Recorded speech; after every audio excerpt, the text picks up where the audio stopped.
Hello, hello, hello. We are back. Hasn't been very long. We just had our UJ Invite tournament this past Saturday. The boys pulled out the dub, so congrats to those guys. So today we have our last game of the regular season, which is between NDSU and the SDSMT, the School of Mines. Let me center that. That was kind of bothering me. That looks a little better. So yeah, I will be your host tonight, Dan Gaddy Boy, as you all know. Just waiting for everybody to get into the lobby, and then we should have a link here. Looks like I got it already, so bada bing, bada boom. There we go. All right, so SDSMT is sitting at 4-2 currently. NDSU sitting at 3-3. We're trying to get in that top 4 teams, I believe, to make it to the LAN tournament. And I believe that is hosted at Rapid City, if I recall correctly. So, bit of a hike for the boys, but they just got their jerseys today. So exciting stuff.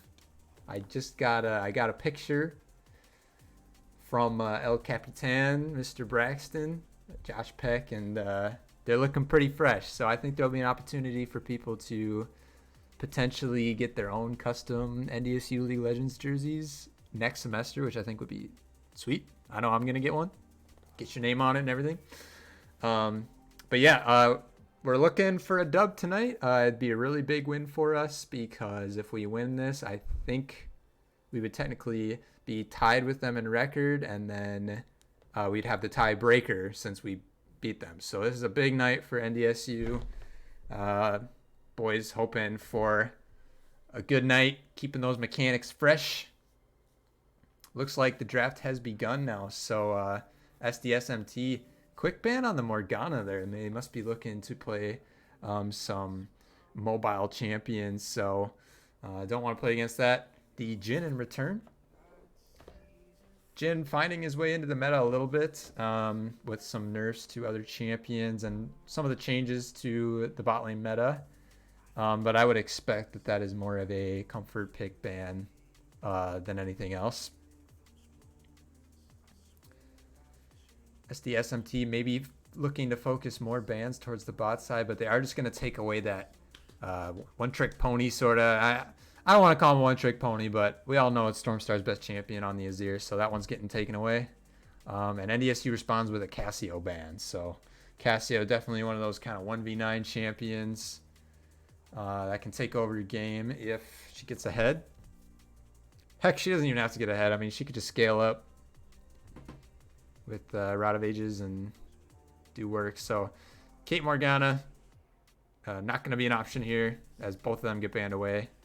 And NDSU bans Xayah. I like that last ban from NDSU. I think Xayah is the strongest ADC in the meta right now, just because of the safety that she can have, but also the aggression that she can have with Gale Force. But SDSMT thinks that Varus is next up on that tier list, so they will snag that one away, and we'll see what NDSU looks to respond with.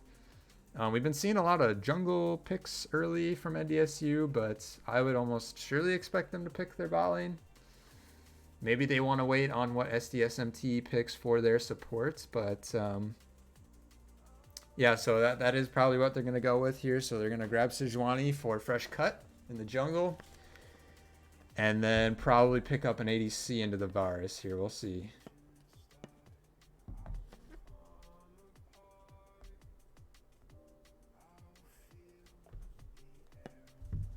Hovering the Jinx. Jinx got some buffs, I believe, and great scaling option.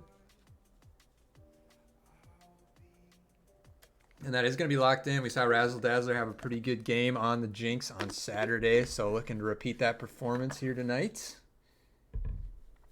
I would say their competition is a little steeper than what they experienced on Saturday, so let's hope they've practiced up and they don't underestimate their opponents tonight.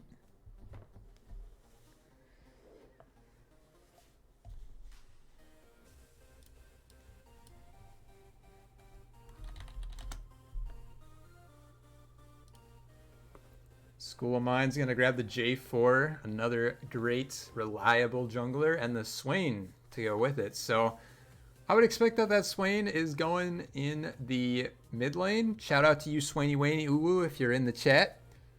But it could go support. We all know that is also an option. And I'm not sure how well it pairs with the Varus, but it could be a flex pick as well. So not showing too much here in the first round as NDSU grabs the Thresh. So there's the B-Med special.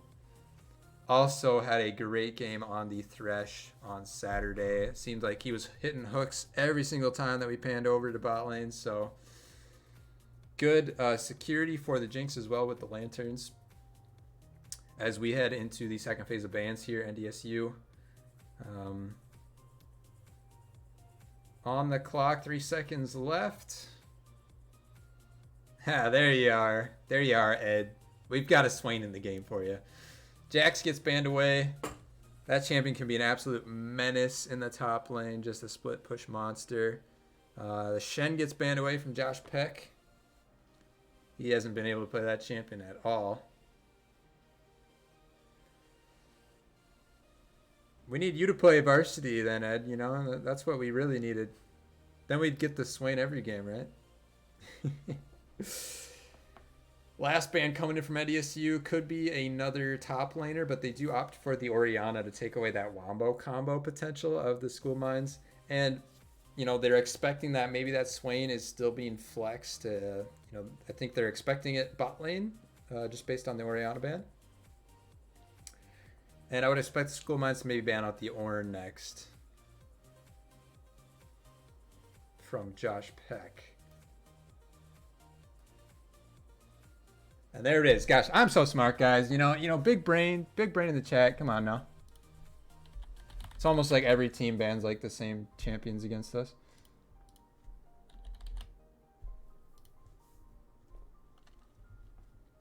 So NDSU on the clock.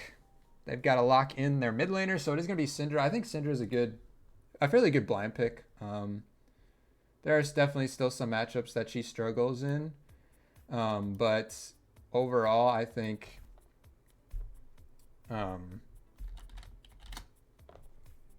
she's just a strong overall pick. Her ult is great for securing kills, and her Scouting the Weak is very good for skirmishes. SDSMT gonna lock in the Ahri mid here. Oh, they're swapping it to the Akali. So the Swain is going bot lane,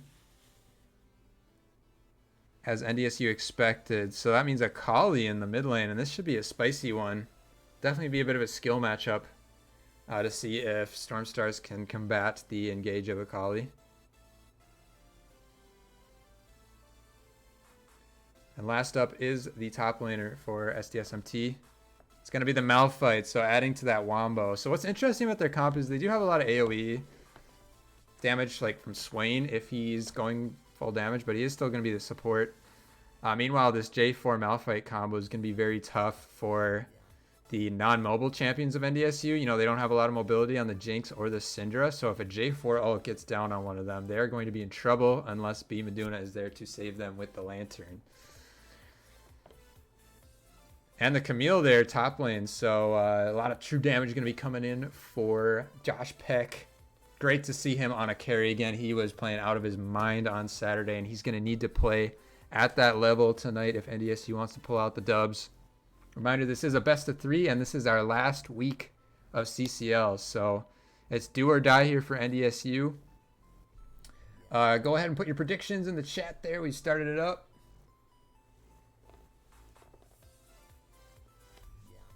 Oh, sorry. SDSMT does not lead one. Don't worry about that. I was halfway through updating that, and then I left it on. So don't worry about it. Small indie production. Don't, give me a break, guys. But go ahead and drop your predictions. That will be available for just a little bit longer here. Will it be NDSU? Will it be SDSMT? They are hopping into picks on the client. So with that, we will go into a brief break. And when we come back, we'll have game 1 of NDSU versus SDSMT.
All right, we are hopping into game one of NDSU versus SDSMT.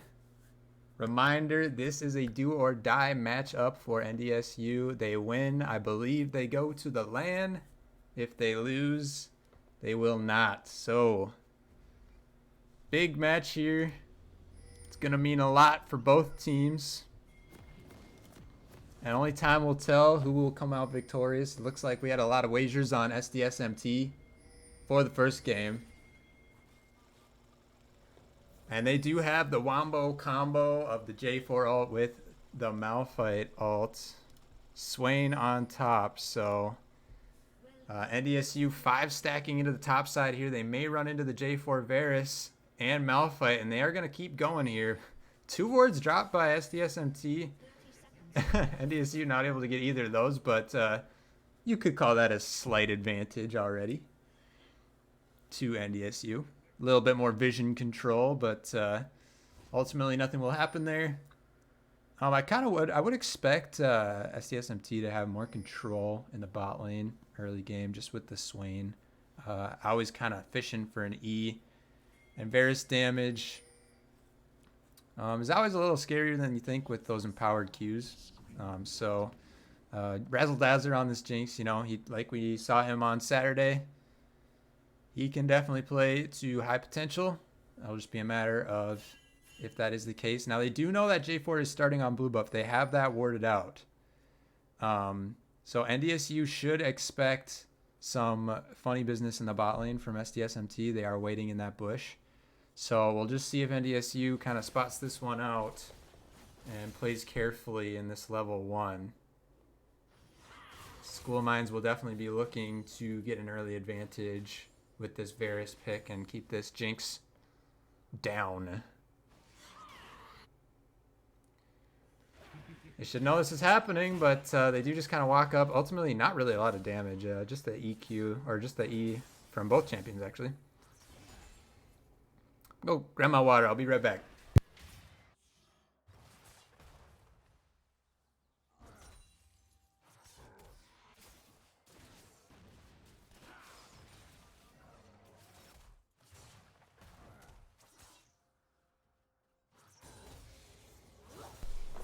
All right. Looks like I didn't miss anything, so we're good. Meanwhile, Josh Peck, I mean, what else? He's trading. I think Camille wins those, though. Obviously, this Malphite going to be looking to stack armor early against the Camille, but eventually, you know, with the Sunder and the Grasp and those Q procs, I mean, he's going to be doing a lot of damage, a lot of true damage. And, I mean, Josh Peck knows this matchup well. Edjo falling pretty So J4, just looking at the map now, coming back, he cleared his blue into Gromp and then skipped Wolves, did his Raptors, and now he's doing his Krugs. That's kind of sus, man. I don't know what his plan is here. I mean, usually you see like 2 camps into like a level 2 gank or something like that. Or like, I don't know what he's doing. Usually you see an early gank either way, and I don't know if he did that while I was gone, but either way, J4 looking for the lane gank here. He flashes to try to get in range, doesn't even hit it. Meanwhile, Razzle Dazzler flashes forward, gets the first blood, but now he's in trouble, and he is going to fall, and that is no good. He had to go so deep, and the Lantern got him nowhere. Has to use both sums, and now Beam Aduna gonna fall. Wastes the flash. So, honestly, that was like... That really shouldn't have worked for SDSMT, but NDSU had to go so deep to finish off that kill, so the timing was just right for Disabled Rat to get in there and help pick up that kill. But he is down quite a bit of farm right now, just because of the interesting pathing he's taken. Fresh cut, hovering topside here, but with Josh Peck pushing this wave in, not going to be able to do much. But once again, Josh Peck, this man is never down CS. I mean, look at the lead he already has. 27-12, and now Razzle Dazzler has Disabled Rat spotted out. Disabled Rat has the speed up from the Scuttle. Hook is going to land, and he's going to gift a kill to his mid laner. Great play by Beam Aduna there, getting Stormstars that early kill. So Disabled Rat's pathing just kind of questionable, and he will pay with his life for it. Meanwhile, Josh Peck getting somewhat dangerously low here as Malphite did TP back, and he is just going to lick his wounds and head back to base. So yeah, good stuff there by NDSU's bot lane. I mean, they've got this Jinx, a bit of gold. He is down a bit of farm, so the gold is pretty much even. But he got first blood, and you know that counts for something. Little dose of confidence.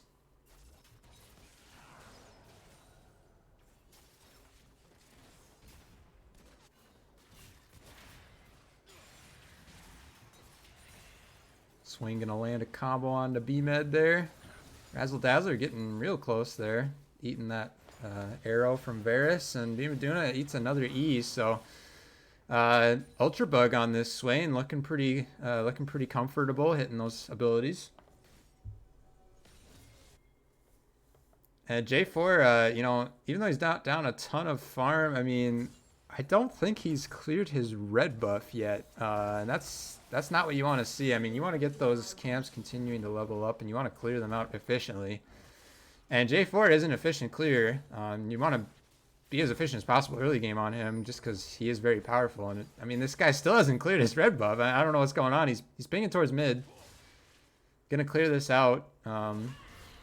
Stormstars is 6 here, so Silverback gonna have to be careful. But I don't know, man. If this J4 wins this game or whatnot, it's not gonna be because of him, unless he is just cracked out of his mind with some late game ults. This early game is I'd be throwing some question mark pings. Meanwhile, Barca Iniesta gets a decent amount of damage, but the Scattering the Weak misses. Fresh Cut flash in to hit the Q. Now ultimate comes out from the Akali, and she's just gonna ult to safety, so nothing really comes of it. Stormstar still has his ult. Yeah, I don't know. SDSMT, just some interesting decision making. You do see Tier on the Malphite just so that he can get through lane phase, I guess. I'm not sure what he's exactly going to build that into later on. You know, good combo there by Stormstars, but Fresh Cut actually in a fight here. Top River has to get out of that one. J4 did win the smite fight there, it looks like. Another combo from Swain hitting, and a lot of damage down onto B-Meds. NDSU's bot lane getting bullied a little bit, falling somewhat behind in CS. Another deep Scattering the Weak hits, so Stormstar is just trying to whittle away. But I was going to say, we see a Ruby Crystal start for the Akali. He must have been forced to back early or something. That's all he could afford, but kind of interesting buy there. Besides that, everything else looking pretty standard, but that Akali's not going to do a lot of damage early on here.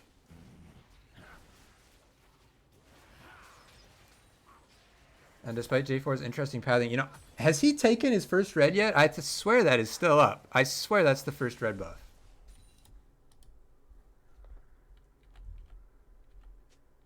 Oh, I don't know how to turn all vision on. Whatever. When he gets to it, I swear.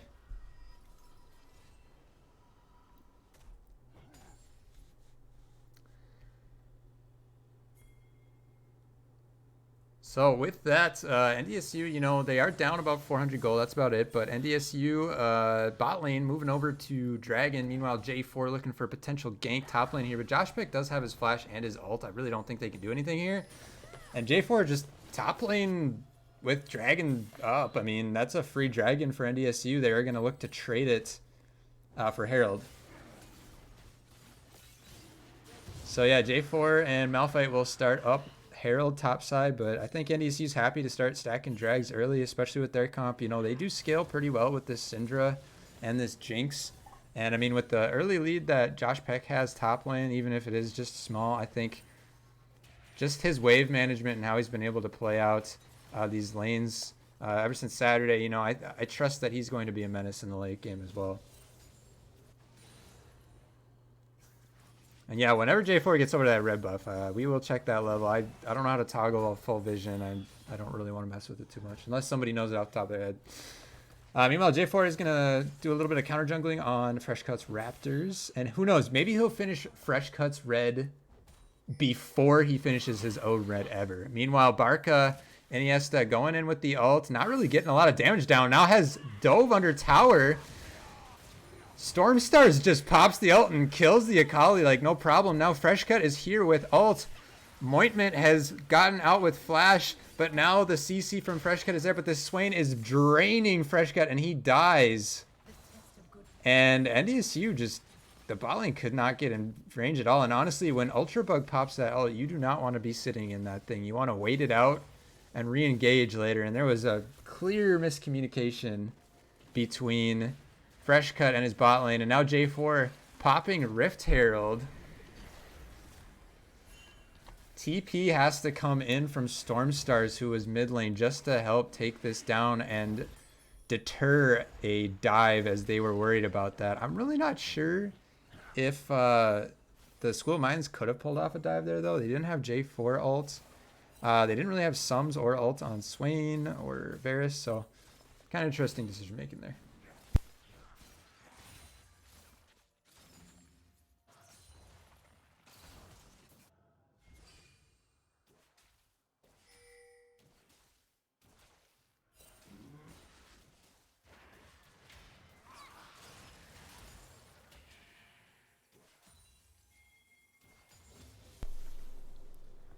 And this Varus coming out to an early CS lead, up 20 farm, and now J4 is spotted out by the pink ward, but NDSU, they look very split on this, and they can't make up their minds, and Razzle Dazzler just walks back and forth. I think what they needed to do there was get B Maduna as far away from him as possible in Lantern, but the miscommunication costs their ADC's life, and he's going to fall even more behind. Now this Varus is up 1k gold. I mean, this is exactly what the School of Mines wanted bot lane, and you know, Varus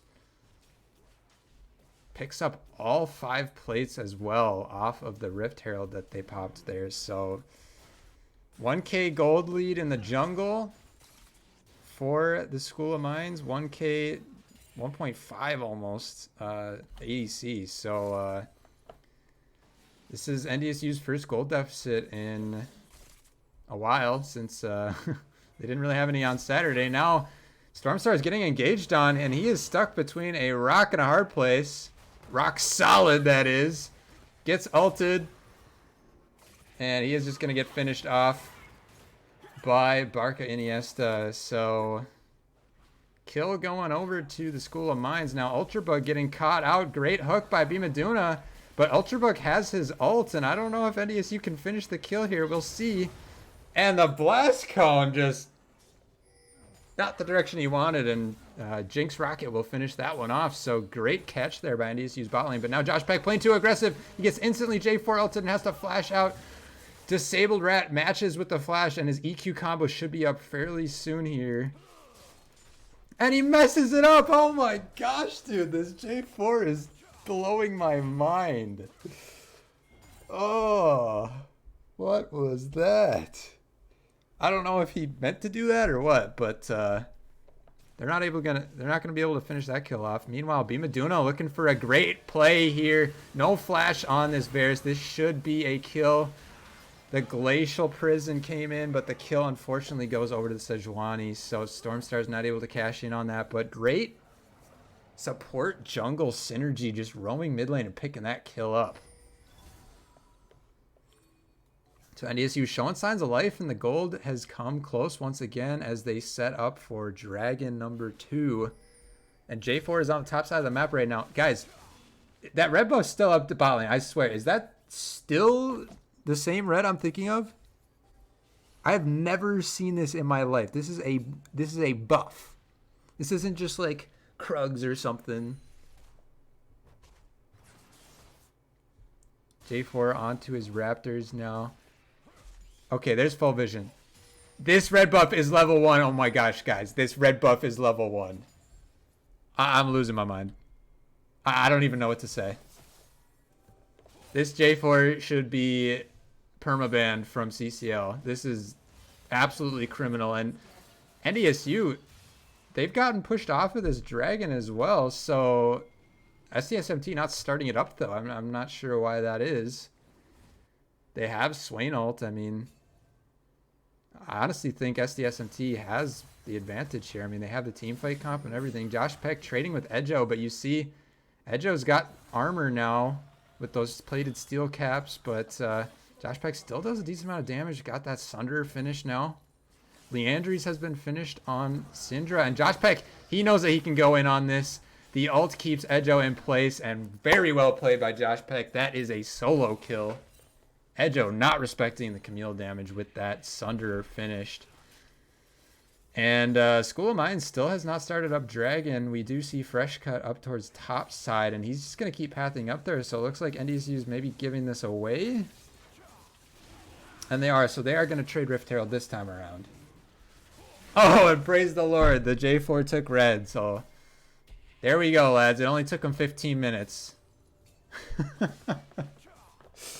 I have never seen that in my life.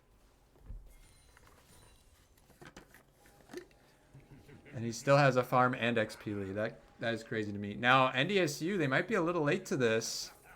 They did finish off the Herald, and Josh Peck got it. So they were able to get out with that one. Gold lead just barely for the School of Mines. Each team has a Dragon. Each team has a Herald. But SDSMT with the lead in towers. And as we look at the gold graph here, Josh Peck starting to pull ahead there with that CS lead, that solo kill that we saw. Still quite a bit of a jungle gap as far as gold goes. J4 has been able to get more done with his team despite not finishing his red buff. I guess we will stop talking about it because I have said enough about that. But in the mid lane, honestly pretty close. Stormstars getting himself a bit of a lead there. The couple kills he's had. He's been playing very well on this Syndra. Not something that we see him play a ton. But it is that bot lane that has been the advantage for the School of Mines for the most part this game. So we'll see how Mointment and Ultrabug navigate this mid game as we are 16.5 minutes in. Josh Peck popping Rift Herald top. I kind of like that they gave it to their top laner, you know.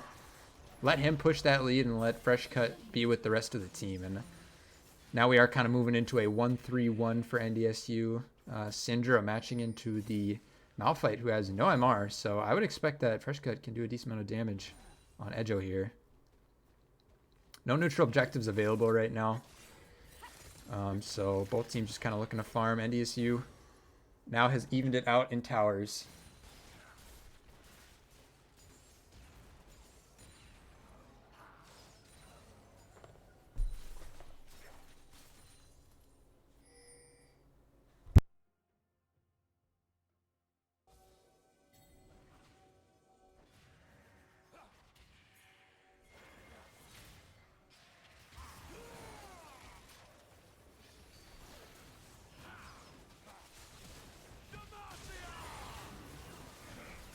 And I walk away for 1 second and something happens, but Disabled Rat looks like he went in too deep. He used flash, he used ult, and he died. Beamaduna making a great play there. Both bot laners did have to flash away, and now the TPs come in. Edjo is here. They don't want to clump up for this Malphite ult, although I don't know how much follow-up there will be. Mointment looks like he did use his heal as well.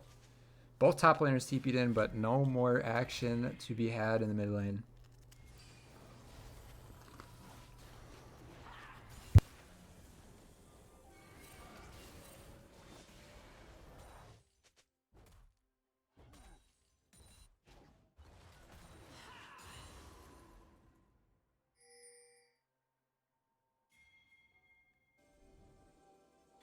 And we'll continue to see this kind of 1-3-1 that NDSU has going. Just keep getting more farm into this Jinx's pocket. Beamaduna keep fishing for hooks. He's been pretty on point this game, 0-1-5.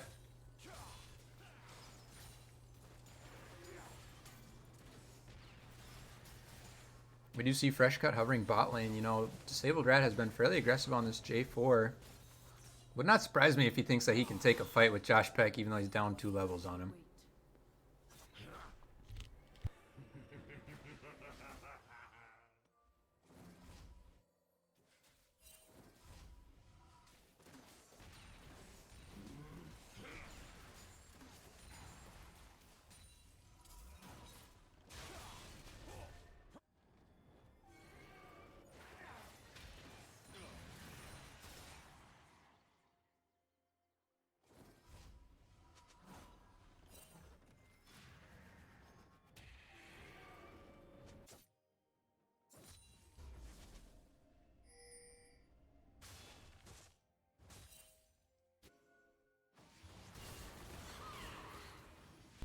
Alright, apologies for the breaks. I have not eaten yet, so I was just getting my dinner ready, but we are back. Fresh Cut might be in a bad situation here, but he does spot that out. And just, what the hell was that J4L, man? I'm sorry, I've been a little aggressive on this J4 with the cast today, but he smite and ultied that guy, so now he has no smite up for Dragon for a few seconds here, and he has no ult, which is a huge tool for SDSMT to team fight around this Dragon with. So NDSU should feel very confident around this Baron pit. I mean, it is the Malphite ult still, but again, where's the follow-up without that J4 ult as well? So NDSU playing safe. You know, they don't want to clump up for this Malphite, but they should feel fairly comfortable walking into the river here. They do have good vision control. Bimaduna is going to miss hook there. And Stormstars has used Scattering the Weak, so now SDSMT knows that they can kind of walk up, play a little more aggressively, as NDSU still has Glacial Prison. Razzle Dazzle playing up towards the top side, but they have to be careful with this Akali on the side.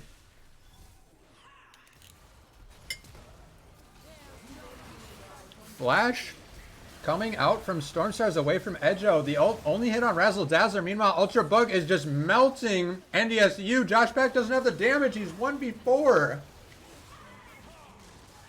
And the J4 ult is now back up. NDSU took way too long to start that fight, and they get clean aced triple kill over to Mointment.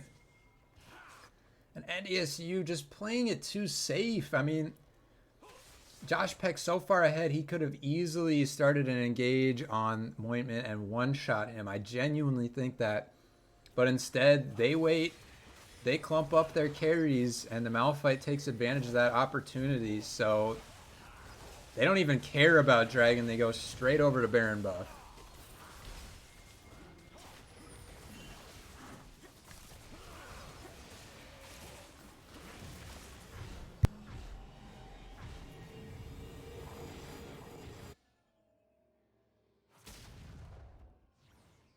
So we'll see what they can do with it.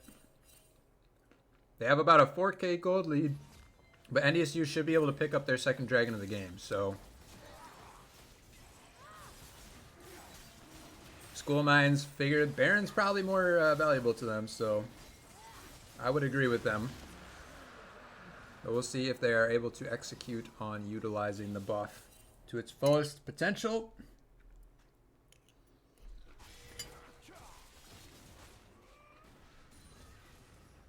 NDSU is going to be on defense duty for a while. And yeah, this is something that we've seen from NDSU occasionally, where they just don't have that killer instinct. You know, you really got to take advantage of mistakes like that J4 ult early before Dragon. You know when they have tools down, and utilize the things that you do have. You know, you have the Thresh Hook, you have the Scattering the Weak, you have Sejuani ult, and I didn't see any of those tools really used effectively in that team fight as Stormstars chunks Edjo down to about 60% HP.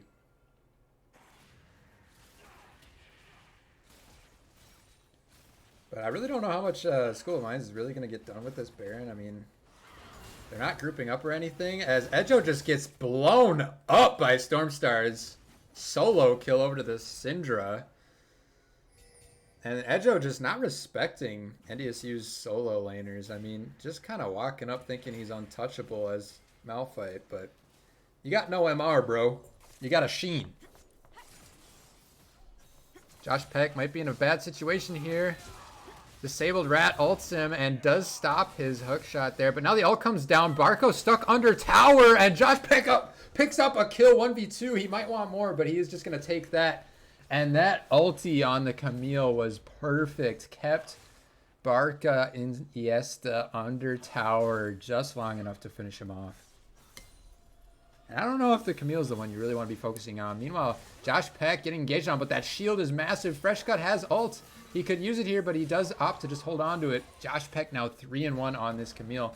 Now Malphite using his ult just solo on Stormstars, but Stormstars still picks up the tower, and I genuinely think he still has the damage. Now Bimaduna hits a great hook and flay in mid lane, and that's just going to be a free kill over to Razzle Dazzler. Now Glacial Prison, but Stormstar is running away from Edjo. His Q should be up in just a second. Does he have it? He will kill him off with the ultimate. Now Fresh Cut chasing. No flash on this Varus. Can he get to the blast cone in time? No, he cannot. The shutdown steal for Bimaduna. What the heck, Thresh? But NDSU, there's that killer instinct we talked about. They fight back, and the gold lead is non-existent as NDSU pushes down mid. Beautiful stuff all the way across the map.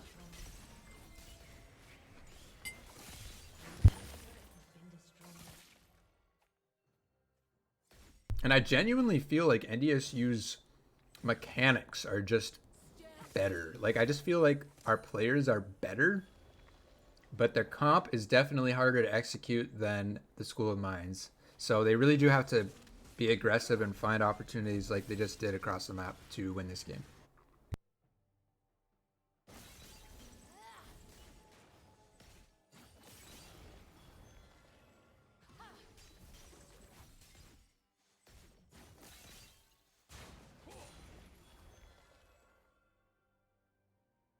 But honestly, in the end, School of Mines, they didn't group up with that Baron buff. You know, this comp just wants to group up, and they just keep matching NDSU's 1-3-1, which is exactly what NDSU wants. Like, the School of Mines need to group up, especially around objectives if they want to win fights. I mean, we saw what happened at the last Dragon.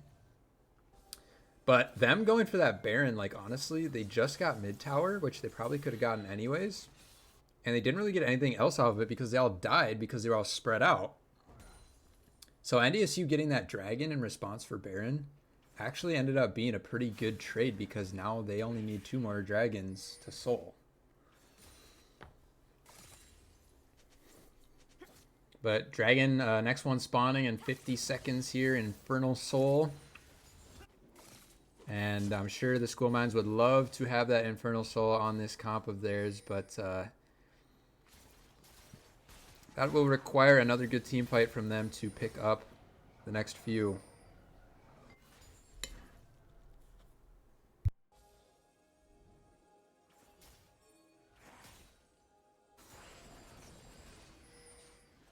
NDSU has great vision here. You can see just the darkness that the School of Mines has. And look at this. Coming out of the depths. Great play from Bima doing into the hook. Now Brazzle Dazzler just pelting away. Fresh Cut picks up that kill. But now the Swain damage coming through.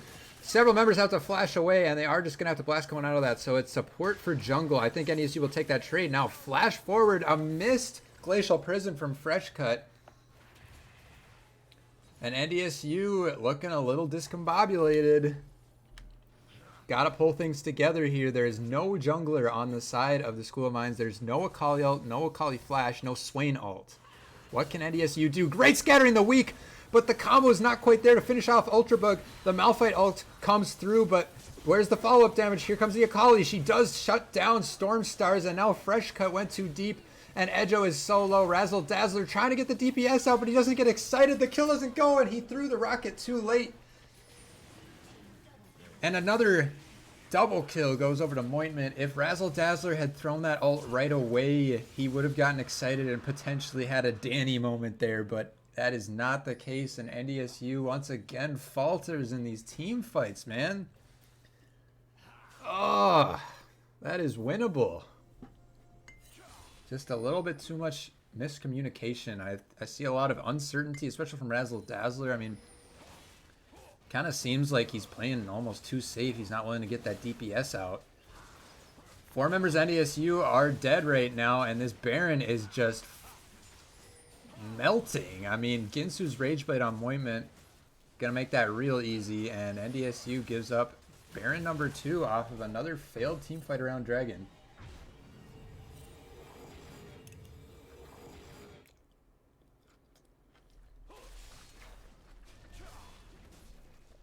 Honestly, at this point, NDSU should... They probably should have just... I don't know. I would have almost left that Dragon be and just push, because the School of Mines are just going to win those fights. I mean, they did get the jungler, which was a great pick, but then they didn't really do anything after that. Stormstars had a great scattering in the week, but the follow-up damage just wasn't there in time, and they never got the kill.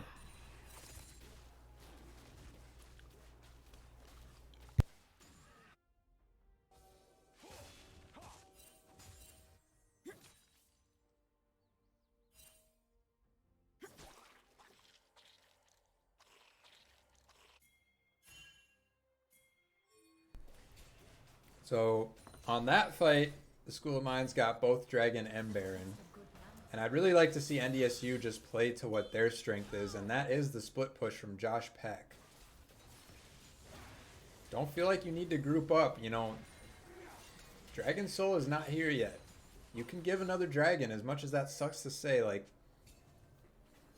keep playing around this Camille advantage. I mean, he might be 3-2-1, but I know that Josh Peck can outplay most people that they send his way. But great combo there, and J4, this disabled rat.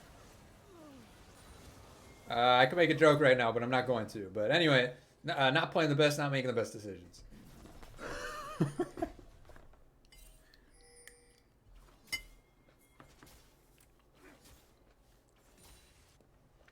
Gotta keep it PG, you know. I'm a family man.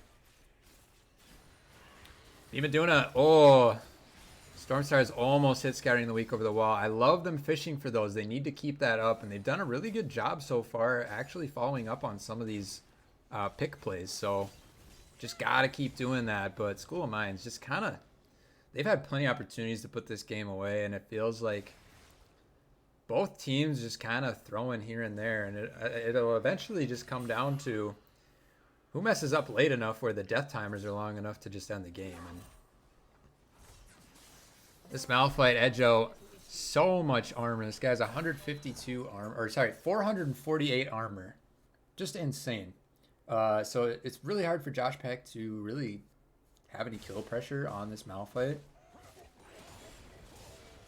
And with Baron buff, it's hard to outpush him as well, but he's just doing his best to keep his pressure in the bot lane there. Next Baron spawns in 3 minutes, next Dragon in 1.5 minutes, and honestly, Bimaduna has done a pretty good job of keeping vision control around Baron, this Dragon Pit. NDSU overall has done a great job of vision control. I mean, not many wards on the map for the School of Mines right now. Meanwhile, NDSU looking pretty good. But it almost doesn't matter when you got a Malphite J4 ult just coming right at your face.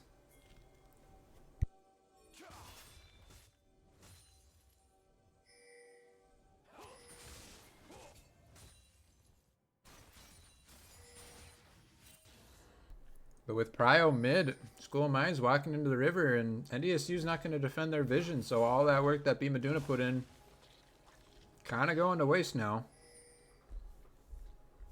They need Syndra here if they want to fight this. I really don't understand why Josh Peck is with them right now. He should be the one top lane.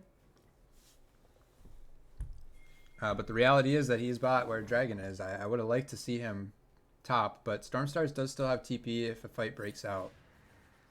But I need to see this Syndra get down here fast. I mean, 15 seconds on Dragon, and School of Mines just has the timers on it. I mean, NDSU playing so safe. Look at this positioning from Razzle Dazzler and Bimaduna. I mean, they're all the way back by their tower. They don't have any vision now. It's pretty dark here besides Scuttle, and they really can't see into here. Hook will land.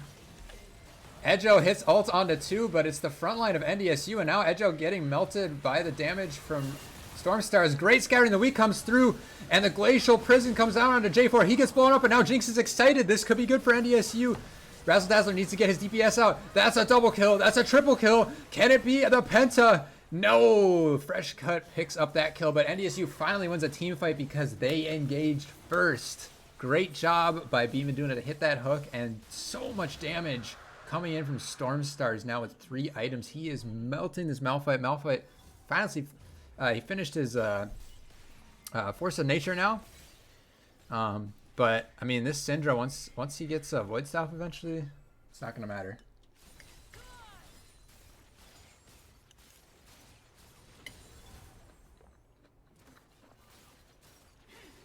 So NDSU will reap the rewards of that team fight. They pick up their 3rd Dragon, well on their way to Infernal Soul. They're going to pick up 2 towers as well, so now 6 towers to 3.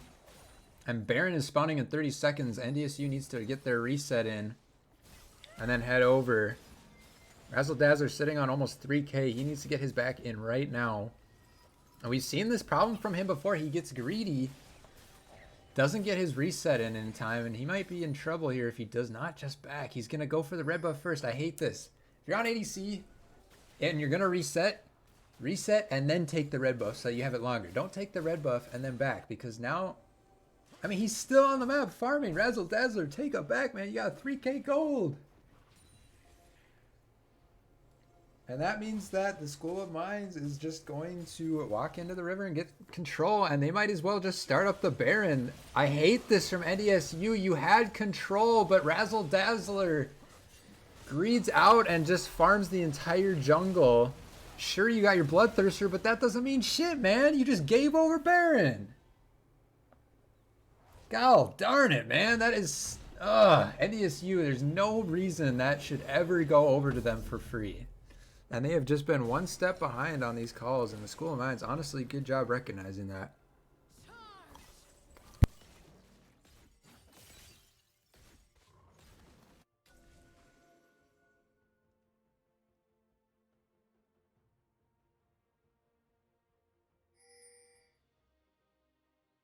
So looking across the board here, what else? Josh Peck, he's got himself another Flame Horizon. That's like his third one of the week. No big deal. Gigantic 3K gold lead in the top lane. And that's really the only reason NDSU's still in this game. I mean, this Jinx is fed, sure. Alright, maybe it's not the only reason, but I mean, a lot of items are finished now. NDSU has definitely scaled up. They can fight, but their decision making has to be on point now. I mean, if they don't win the Infernal Soul fight, they can say goodbye to this game. Because I genuinely think if they fight around Infernal Soul, which they should, but if they don't execute well on it, that could just be game. SDSMT, 3 Barons this game. They still have less towers than NDSU. That just goes to show their lack of decision making as well. But now they're finally grouping up like they are supposed to all game. And NDSU now is forced to respond. Now Josh Peck staying bot lane. He does not have TP. And J4 goes in for the ult, but it's on 2 members that they don't want. And I just get tabbed out right as the team fight starts. Wouldn't you know? And things are getting really interesting here, but Josh Peck is here now doing lots of damage. Jinx is excited. Does Josh Peck have the damage? And it's a pentakill over to Razzle Dazzler. I hate that we got tabbed out because the game freaking ended. But pentakill to Razzle Dazzler, 50-second cooldown on the deaths. And just because that happened, we're going to go back, everybody. We're going to go back. We're going to show you what happened.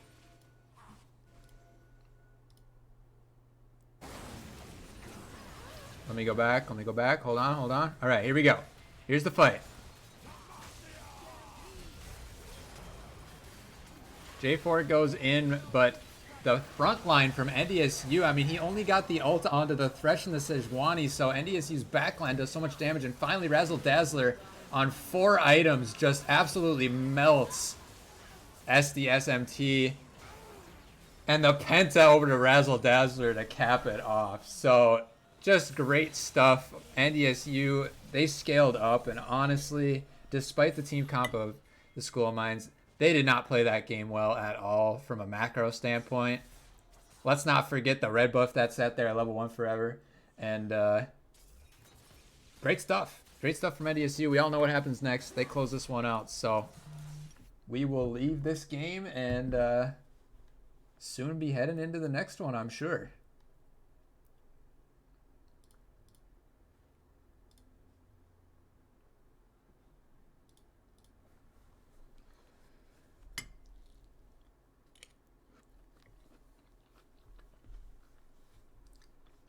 Very proud of NDSU and their team fighting in those last few. But definitely need to clean up their... definitely need to clean up their late game a little bit.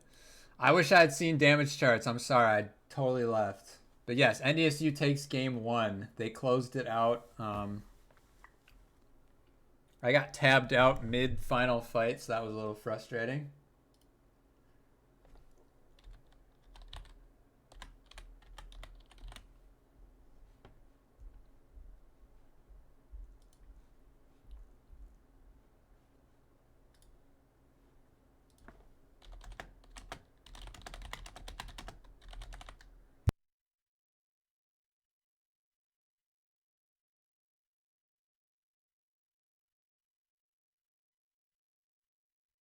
Oh shit. Oh shit. Oh guys. Oh no, folks. I thought the game was done. I really did.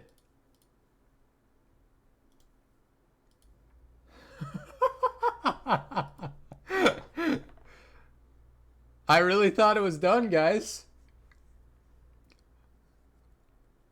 I mean, obviously it is. But there was one more team fight. There was one more team fight, and NDSU lost it. Oh my gosh. I'm so sorry, guys. I'm really sorry. I got tabbed out, and it literally just threw me off my whole game. I should have watched that whole thing. That's on me. That's on me.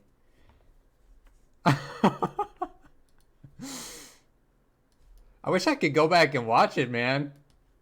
But it's a custom. I am sorry about that. That is completely on me. NDSU did not win game one, though. I apologize. There was one more team fight.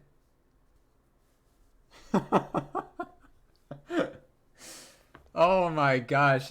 I was singing the praises of NDSU, and then they go and fucking throw that game.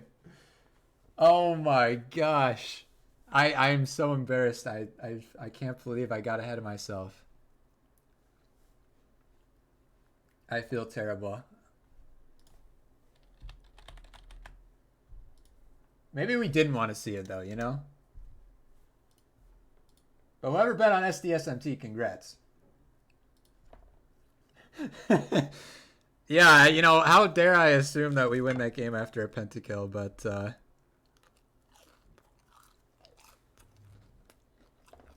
that's a heartbreaker for NDSU. That has got to hurt.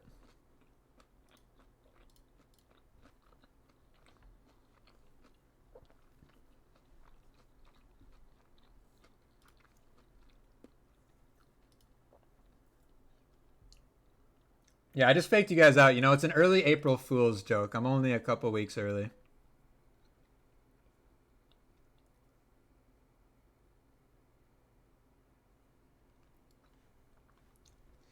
It was an NDSU loss. That is rough. Once again, I apologize, everybody. I've never done that before.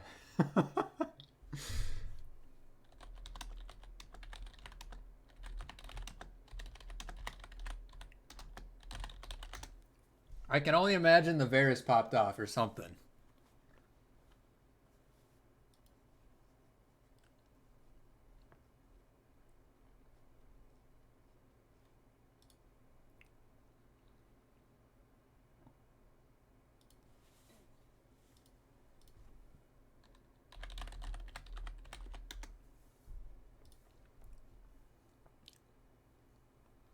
Truly unfortunate, though.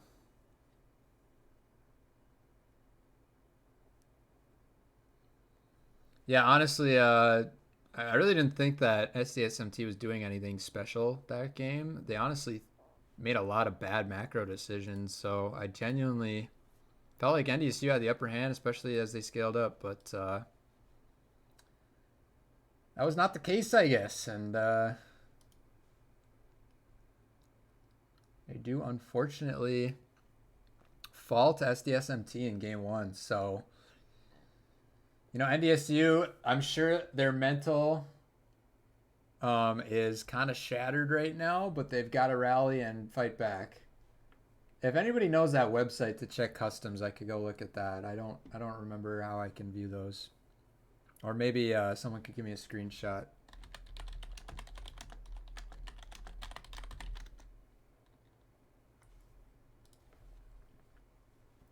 Because I would like to see at least like kind of what happened.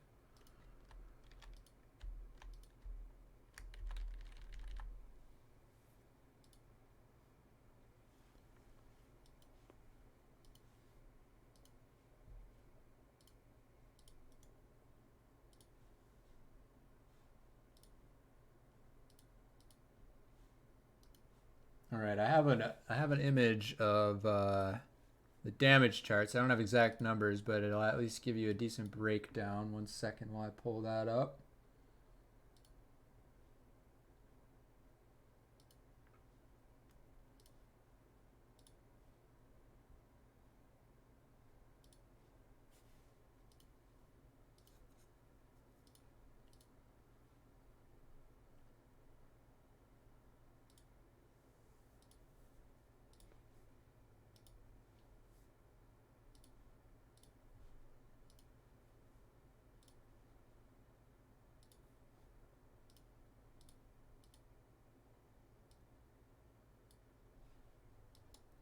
So there's your damage graphs from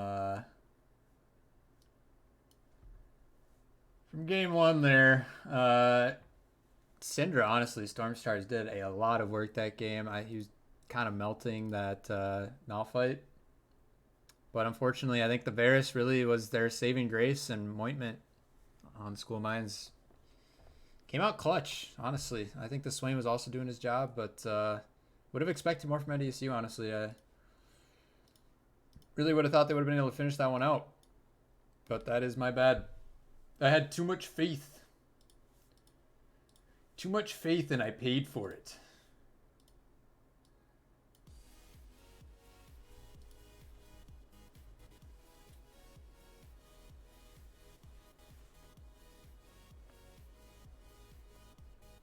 NDSU's got to fully reset. You know, they gotta believe that game was in their reach, in their grasp. I think they just maybe got a little too ahead of themselves at the end of that game, and unfortunately, that was not the dub.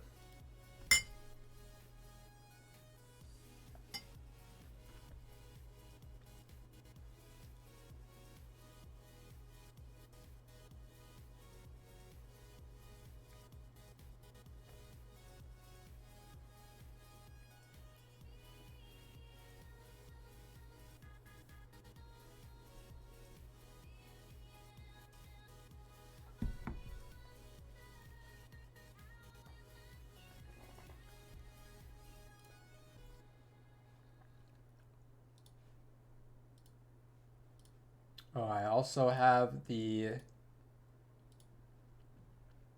overview from that game, so I'll pull that up here in a second, since we are waiting. Let's see.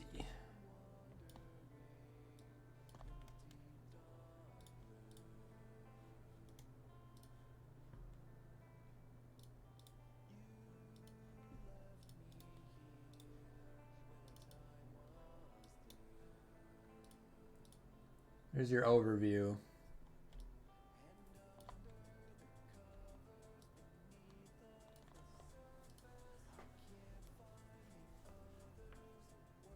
NDSU literally, I mean, that game was very back and forth. I mean, they obviously came back, almost had a 3K gold lead at the end of the game. I mean, that should not end, you know, that should not be how that happens, but we see that spike there, and a lot of kills went School Mine's way, so I have to believe it happened around Dragon. One more Dragon fight that just didn't go NDSU's way.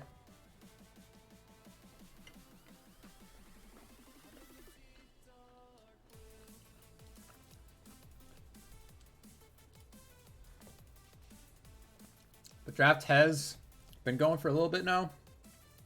NDSU does not want to have anything to do with the team fight comp. They banned the J4, but honestly, I don't think the J4 was the problem that game.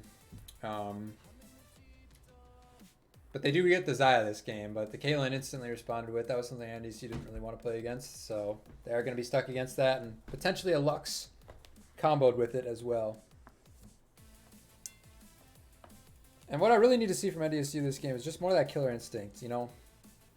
I do genuinely think that they are better players. They just need to act like it and play a little more aggressively.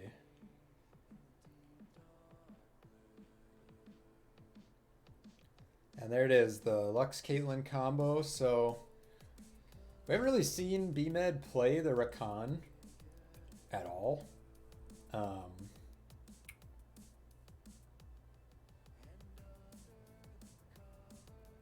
So I don't know if they're really going to pick that here. I genuinely think it's very good with the Xayah, but if they haven't been practicing it, I mean, that's just not an option for them. So I don't know if we see another Thresh game. Blitzcrank. All right, so the counter into the Lux Caitlyn. I don't know how practiced BMed is on this, but I like it, you know?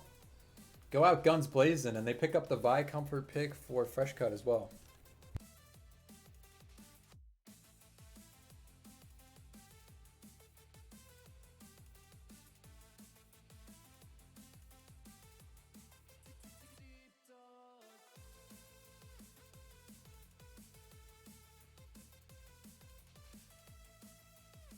NDSU going for that more aggressive comp. We do see the Wukong come in, so that could be flex once again, most likely going in the jungle. The Ornn ban coming through again, and then most likely another Shen ban, unless they don't feel like playing against the Camille again. I don't really see Josh Peck picking Shen, even if it's up.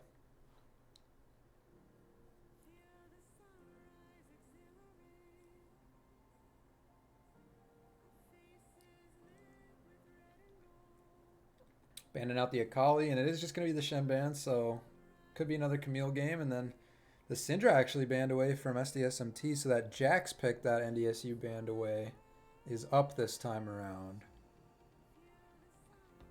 But if that top laner plays anything like he did last game, I don't know if Josh Peck's really going to have a lot of trouble. I mean, I'm still kind of just blown away how NDSU lost that last game. I mean, you've got Syndra and Jinx like pretty much fully ramped up. You've got a tanky front line with Dive on one carry, basically. It's just the Varus. And they still lost that game. So, I mean, I don't know. I mean, I really feel like NDSU are the better players here, and they did not live up to that in game one. So, again, this is do or die. One more game, and NDSU can say goodbye to playing in a LAN. They are going to lock in the Vigar mid, so looking to put the baby cage on Ahri and the Wukong. Vigar very strong right now.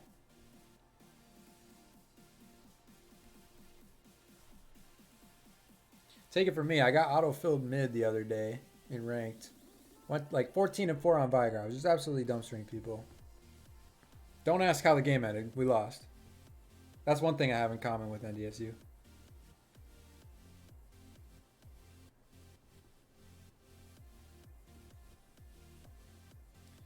I think NDSU is really lacking like strong, aggressive voices in the shot calling. Like it feels like a lot of these games they kind of play reactive or just kind of outplay their opponents. We do see the Kled coming in for Josh Peck. That's pretty spicy. Kind of a blind pick. So that is going to be the Jax for SDSMT. And I think they knew that they were going to pick that. So Josh Peck happy to pick Kled into the Jax. But yeah, I mean, NDSU's macro, as much as I was giving crap for the School of Mines, I mean, giving away 3 Barons, just kind of inexcusable. They were all free. Like, none of them were fought over at all. They just gave them over. Like, they weren't even close to being able to contest. So that is a big problem. And I really hope that NDSU can clean that up. But you got to have that killer instinct if you want to win these games. The best teams in these leagues, they put their boot on their opponent's neck and they don't take it off until the Nexus explodes. And that is one thing I've seen from this NDSU team. You know, they just kind of expect things are going to work out. But I need to see more proactivity out of them this game if they want to. This is a team they can beat. That's all I know. But as the teams go into their picks and client, we are going to go to a brief break in just a second here. I will run the predictions as well. And then we will be on to our do or die game for NDSU. So stay tuned and make sure to give us your predictions in just a second here.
We're back for game 2 of NDSU League of Legends versus the School of Mines.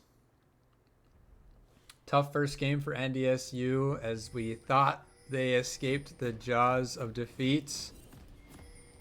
But unfortunately for them, one more team fight was not enough. And I apologize once again for not showing you the end of that game. If I'd go back, I totally would. But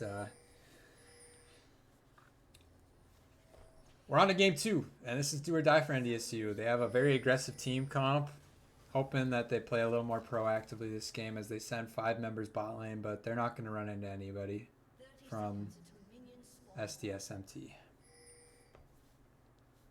They are going to walk up, though, and they might run into Caitlyn if she is not ready.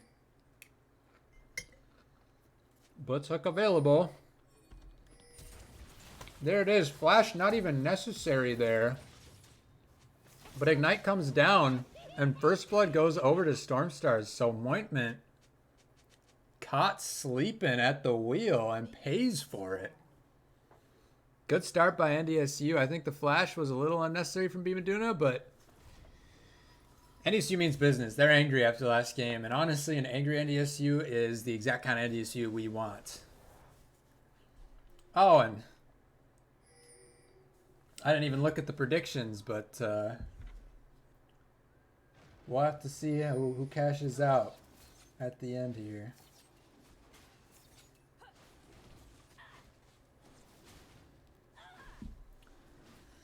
But Wukong starting with his red, so his red buff will die right away. Let's go check out Vigar. Let's see if he stacked the kill. He did indeed. I don't think he'd have that many stacks yet, so that's big. That's a very good start for Stormstars, and honestly, Stormstars had a pretty good game in game 1. Just unfortunately, they did not get the outcome they wanted. But Josh Peck, I think he needs to take over this game. No more respecting your opponent. Just take it to Edjo. Just take it to him, you know? And Kled is definitely a champion you can do that on, but as I said, he misses the bear trap on a stick.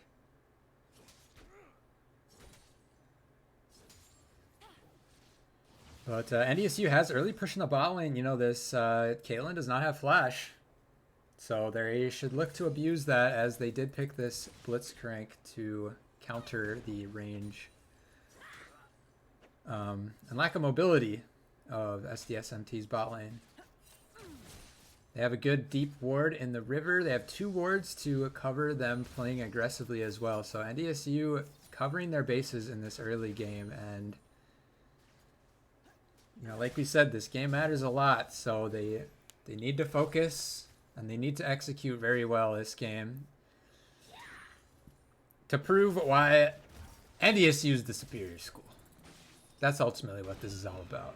And this, you can see how this Kled matchup works out. So even if the Jax gets him fairly low with that counter strike, you know, he's got the demount.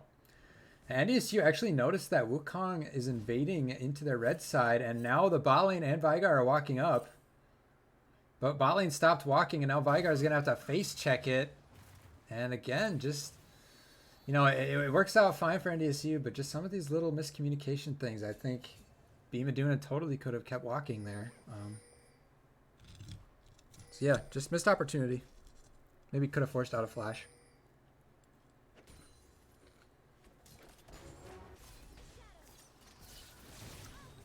Mointment getting a lot of damage, but the root does not land, and the bind from Lux does. But now Razzle Dazzler flashes forward. The heal comes out. Sorry, my mouth is full of chicken nugget.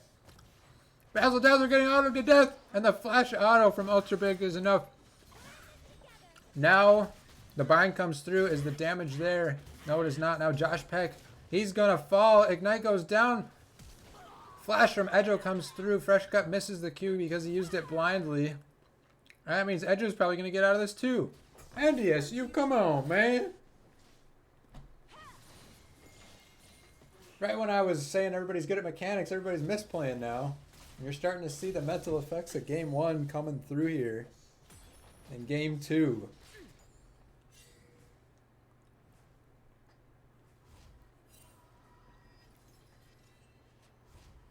NDSU's so close to getting that kill, but there were still summoner spells on the Caitlyn. Now, Disabled Rat has invaded onto the Raptors here, but now he's getting engaged on. He still has Flash. They combo his Ghost, and he actually finishes up the Raptors, but is it really worth it? They're going to try to give this kill over to Razzle Dazzler, and they successfully do. So, great collapse. And honestly, when Beamaduna and Fresh Cut have worked together, it's been great. Josh Peck barely hits the the trap on a stick.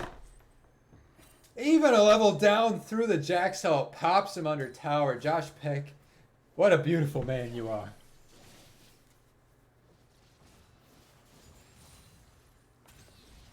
Trying to put the team on his back. Trying to be that menace in the top lane that we have known him to be. As Beamaduna gets comboed down by the great Lux Bind into a Caitlyn trap.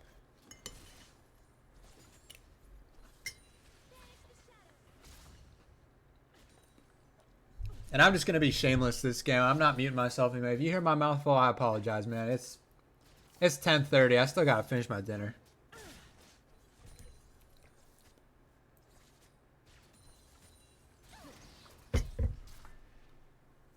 Fresh Cut looking for a gank bot lane here. He still has his flash. Caitlyn just got hers up, though. But a great hook after she flashes. And now Fresh Cut follows up. And the damage is there from NDSU. Great play. And I was just speaking about how NDSU's jungle support duo has been playing very well when they're together on the map. And we see it again. The communication is there between those two. And if they can keep that going all game, they're going to be in a good spot. Stormstars puts Ari in the cage, but does not hit the Q.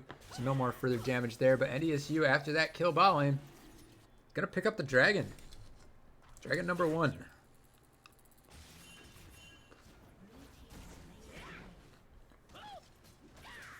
You know, Josh Peck going aggressive. Jax pops his ult. Now Josh Peck is in trouble.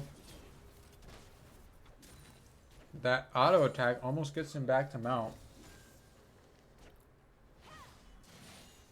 And Wukong has been doing a good job of counter jungling, but Fresh Cut, now he's the one with more impact in this early game. And I honestly do like the Xayah, and this is what I was talking about in the first draft. I like the Xayah because she can play safe, but she can also be aggressive. So I think she works perfectly with Blitzcrank because not only does a Blitzcrank counter their bot lane, I mean, look at this shit. He's just flashing onto them. Now the Vi is here as well. Is he going to see the trap? She's sitting on the traps. But Moyman is just dead here. He does not have the DPS. Fresh Cut tried to flash onto the Lux, but was not able to pick up the kill. He didn't use his ult. I don't know what happened there. Bit of miscommunication with the jungler, though. I mean, Razzle Dazzler potentially could have died there, but Josh Peck goes back in here.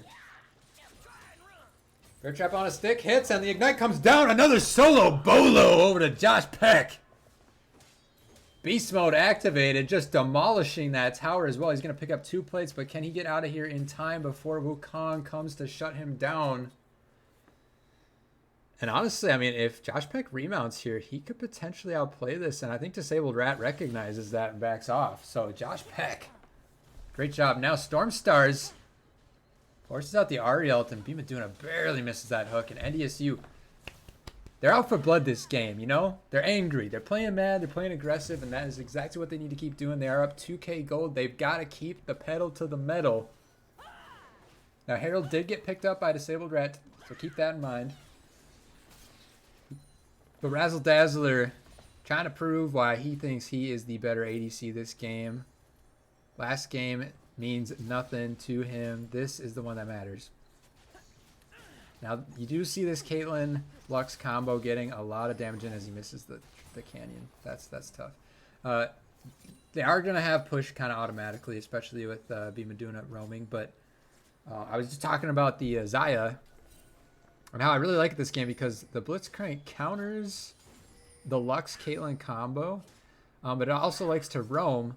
And there's not a whole lot of ADCs that you can just leave on their own. You know, some of them that come to mind are like Ezreal, for instance. You know, he can kind of chill on his own. But Xayah is also one of those champions that you can kind of just leave on her own in the 1v2 just because of the tools she has. You know, he has his flash, he has his cleanse, he has his ult. So expect Bimaduna to keep roaming around, but also for Fresh Cut to keep coming bot lane and looking for these ganks. Bimaduna walks out. He is going to get binded there, so I think it is binded. Is it bound or binded? The world may never know. Because bound is a word, but I don't know if it means the past tense of bind.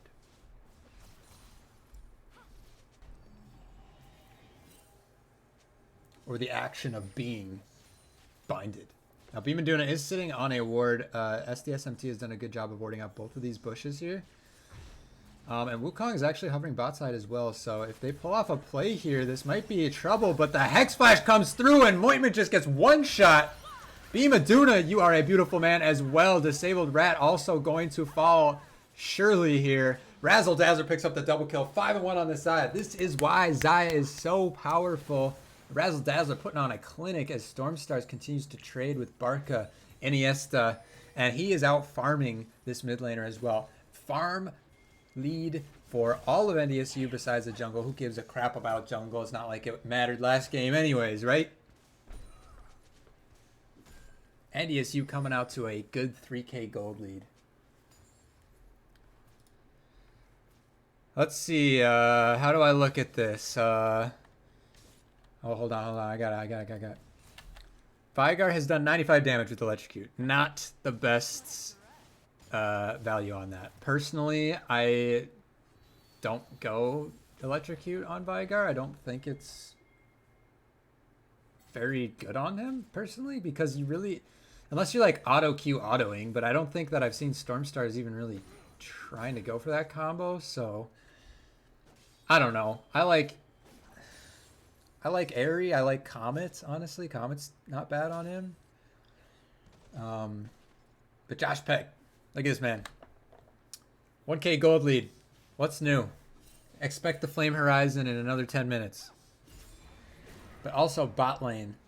1200 gold lead for Razzle Dazzler. So Josh Peck does not have TP, and they just popped Herald, so they are going to get at least 2 plates with that. But Dragon is spawned top lane, and Fresh Cut and the rest of NDSU should definitely be looking to get that second Dragon under their belts. And honestly, Josh Peck, he can fight this. He's coming in with the Kled ult. He's got his Titanic, or his Ravenous Hydra finished. And he's going on to the Wukong. He doesn't even fall for the Mimic at all. And Josh Peck, he can win this, guys. I mean, look at this. He just flashes on Disabled Rat, picks him up. Josh Peck! Josh Peck! Double kill! He wants to go to that land, folks. Josh Peck. God dang it, man. This guy's a beast. It's every game, man. Fresh Cut goes into Ultra Bug. He has his ult. He's going to use it. Ultra Bug doesn't have flash, but it doesn't matter because Bimaduna hits another great hook. Blows her up with the ult. Now Fresh Cut gets out of there, but now Ari is here. Veigar is on the way. Can Stormstars come in here and turn the fight? He doesn't need to. They are out. NDSU up 11-2. 4.5k gold lead. 2 dragons up. Josh Peck playing like a beast. And they've turned it around, folks. They've turned it around. Oh, he's cooking all right. He's cooking. Bimaduna tries to go for the predict. Doesn't hit it.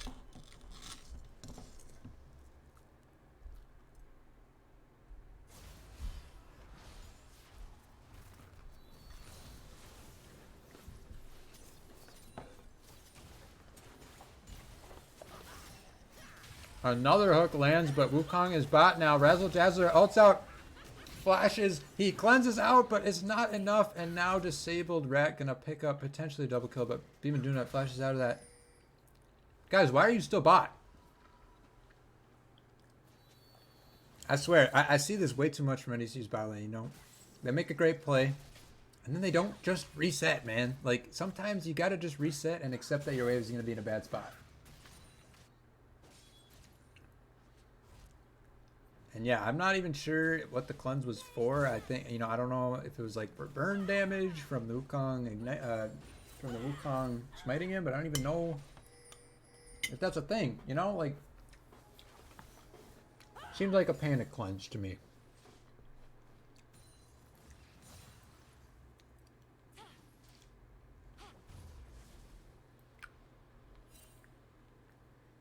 Josh Peck has started up Rift Herald here. Beam Aduna, kudos to this man. He's been playing very well tonight. I think he has not been at all the problem for NDSU, so keep it up, my man. Checking in on the Vigar, he has still done only 95 damage with his Electrocute. That is not ideal. However, he's sitting on 130 stacks so far, so he is sitting at about 229 AP at the moment. So stacking up, stacking up. Getting a lot of damage here on this mid tower. Does have to be careful though. Wukong W's over the wall, does not have ult, and Stormstars just waddles out of that one, no problem.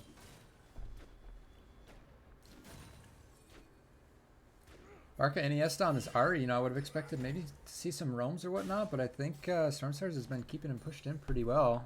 Not allowing this Ari to get involved at all. 0 KP. And Josh Peck taking away that red buff. It's not like Disabled Rat likes his red buffs anyways. Meanwhile, Razzle Dazzler does get zoned off of bot towers, so that tower is picked up bot lane. Next dragon spawn in a minute and a half. NDSU has 2 already, so they'll be looking to get onto Soul Point. Beam Aduna fishing for a hook, maybe? Barca knows what's up and backs off. Josh Beck, he's just going to keep splitting. This time around, SDSMT does not have the team comp to force these team fights, and they're behind as well, so Beam Aduna looking for the hook. Ooh. Ankle's broke, but Ari can't get out of this one. Just tries to ult right into the Vigar cage. What the heck was that? Now Disabled Rat looking for the ult. Hits it on a 3, but where is the follow-up damage? NDSU just turns on him and blows him up. Fresh Cut is going to get killed by Ointment, so a good return kill. Meanwhile, Josh Peck, just a menace in the top lane. Towers don't matter. Tier 2 tower falls. NDSU hitting the back button. But once again, Razzle Dazzler not backing. He's going to greed out, go bot lane, even though he's sitting on 1,200 gold. And he's not going to have a reset for Dragon, man. This is kind of ticking me off. ADC mains, am I wrong in being upset about this? I mean, I would think that everybody resets at the same time. If you're sitting on that much gold, everybody should back and then go to Dragon together. I don't know, man. Slander. I just think it's troll because now he can't back. Dragon is spawning. Oh, Beam Aduna just went over the wall, but he doesn't care. He gets bound. He's going to get trapped as well, but the perfect cage and the hook into there. Ointment going to try to get the return kill, but cannot, so they pick up both bot laners. Now, Ari's in the area. Beam Aduna is about 10 HP. And yeah, I mean, Razzle Dazzler sitting on 1,900.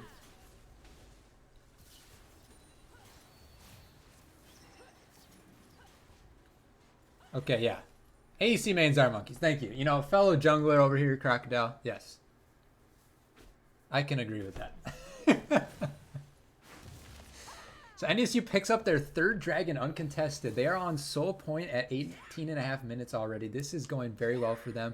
And honestly, much more convincing victory or game so far. I don't want to jinx it, but Josh Peck going to keep pushing here, and he has Razzle Dazzler here. These are NDSU's 2 strongest members. I don't think they're going to have a problem fighting this. Lux is not there yet. They finish off the tower. The root comes in from Razzle Dazzler, but he's just running away. Where's the DPS from Razzle Dazzler, bro? And I guess Josh Peck gets out of that one, but Razzle Dazzler, again, he just plays a little safe for my liking, man. I like an ADC that's willing to go in more. I'm looking at you, Chaos Theory. Even if it's int every once in a while.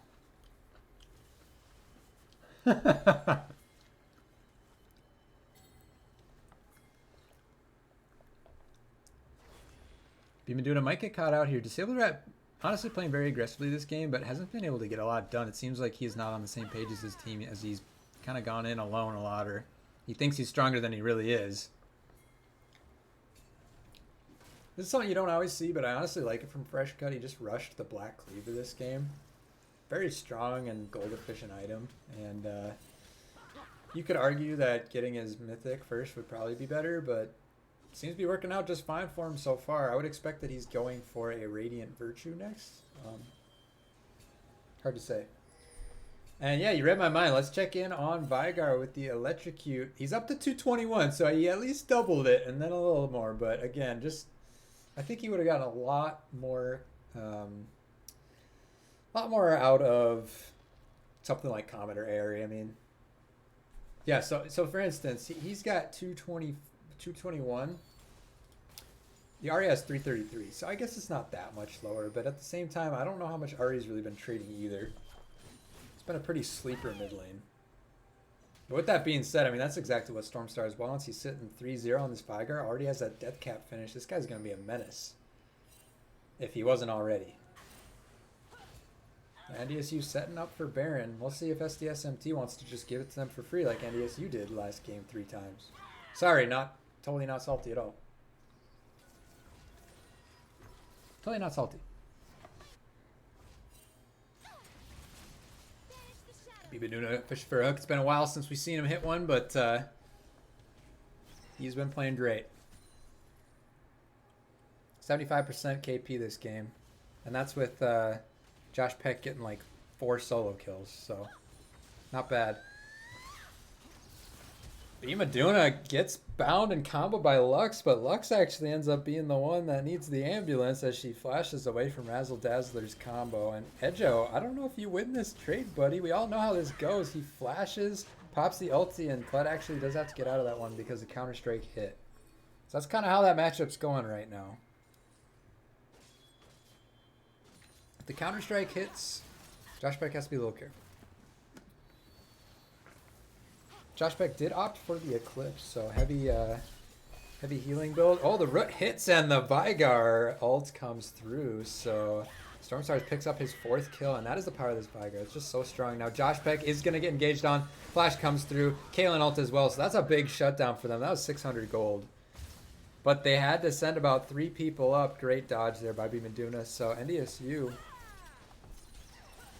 they're going to pick up bot tower and back up.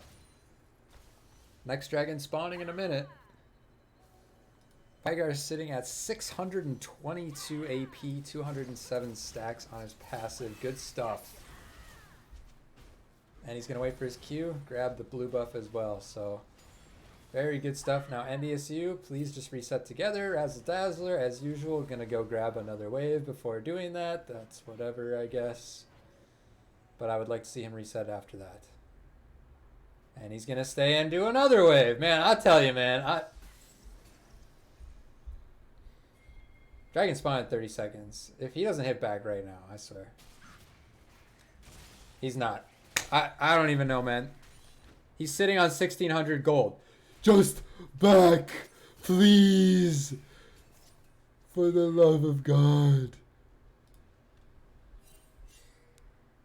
Oh my gosh, like there's no point in waiting. You could back, get your item, and you'd be good. Josh Peck trying his darndest, forces out the TP from Barca. He remounts and he's out. Maybe he has to turn the fight though. And he one-shots Ari, and Edjo's next. He remounts. Oh my god, dude. Josh Peck is gonna die here, but he picks up a double kill. This guy is a monster, man. And NDSU picks up Soul for free because of it. And now Moitman's stuck in the trap. The ulti from Vigar practically one-shots her. She tries to flash away. That ain't it, Chief. And NDSU, honestly, they can march down. We got 30-second death timer on their ADC, 12 seconds on their mid, 15 on the Jax. I mean, Disabled Rat gonna try to look for more, but NDSU should be able to close this one out. Another great cage from Stormstars. Everybody Everybody played well this game, but Josh Peck, my God, man. This guy just lane gaps every time. Now Stormstar's playing aggressively alone. The communication not there, and this is the stuff that we talk about, NDSU. You just gave over 1K gold for no reason. I swear, if we find a way to throw this game, I'm retiring. You heard it here, folks.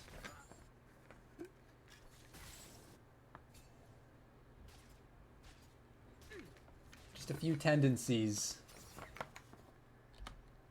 Yeah, Razzle Dazzler's literally on 2,700 gold for no reason. Like, bruh, you don't have to buy the entire item at once. And that's honestly, I think, some of the problem with some of these games is Razzle Dazzler. He doesn't back when he has the opportunity and the gold. So then when these little skirmishes or fights happen when NDSU isn't necessarily expecting it, he doesn't have max stats that he could have. Like, that gold in your pocket is worth absolutely nothing if you don't spend it. And that's why I get so frustrated about it. I mean, he's getting away with it because no fights have really broken out. But if they did, he's like basically just as useful as the Caitlyn. But now he has backed. He's finished off his Bloodthirster and Navori, so 3 items. Now NDSU is on Vision here, but they also have SDSMT on Vision as Stormstar tries to walk forward, but he doesn't respect the Lux Bind, gets comboed. And he's actually really tanky. What the hell? The Roa, man, I'm telling you. Stormstar's playing way too aggressively. They do not have vision control here, and he's just going to die again. NDSU, what am I watching? Fresh Cut goes over the wall when they're trying to finish off Baron. And now Disabled Rat is in the pit. And it's in smite range almost. Oh my.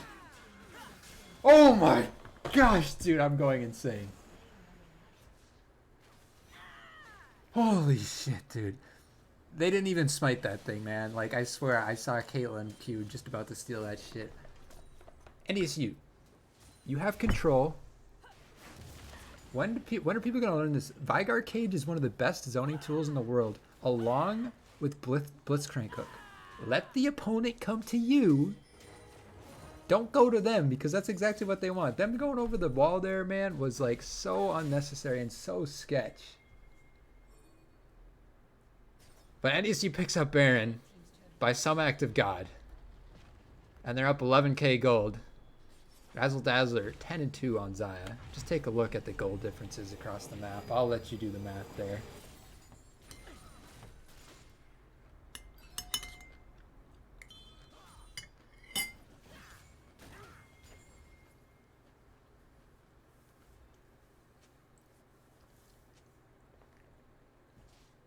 Yeah, and despite having 185 farm to 133, Reed is actually down in gold. I think it's because Disabled Rat picked up that 1k shutdown on Stormstar, so we'll cut him a little slack on that.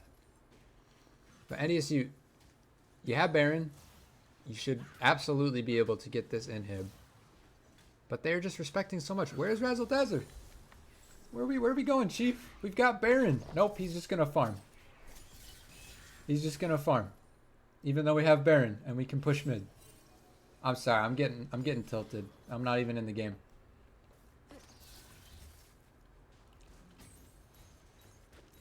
I'm just not seeing a whole lot of coordination from NDSU here. I mean, okay, they finally crack open mid. Just hold on to Vygar Cage until you absolutely know you can hit it. As long as you don't use it, they're afraid of it. Just like Blitz Hook, but now they use that. That's the thing about these abilities. You're just using to scare people.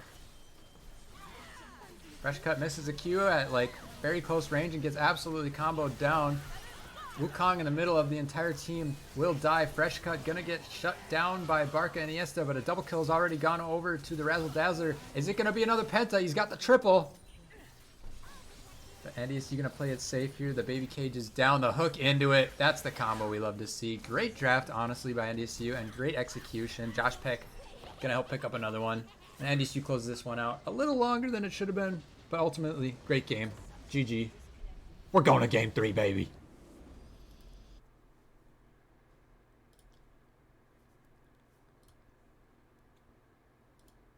Oof, man. These games, I tell ya.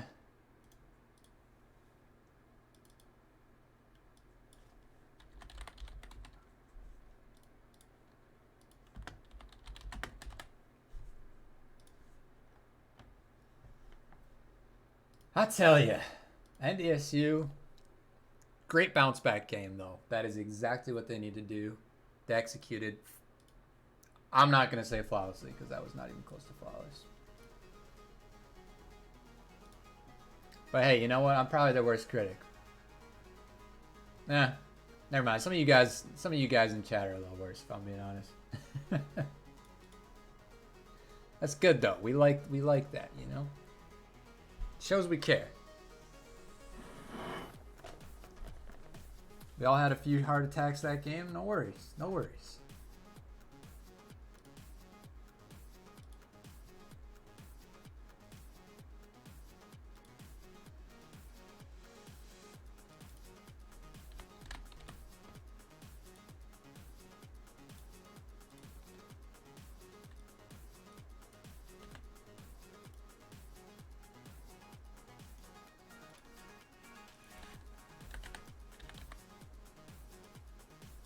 So for those of you that believed in NDSU, you get your points, baby. NDSU takes game 2.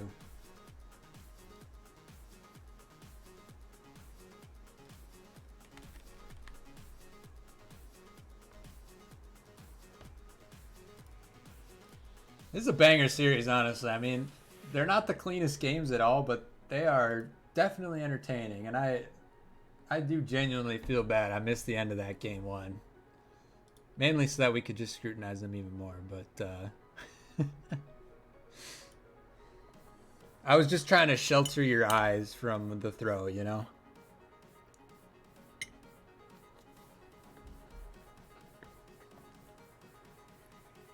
But Josh Peck, if I haven't said it once,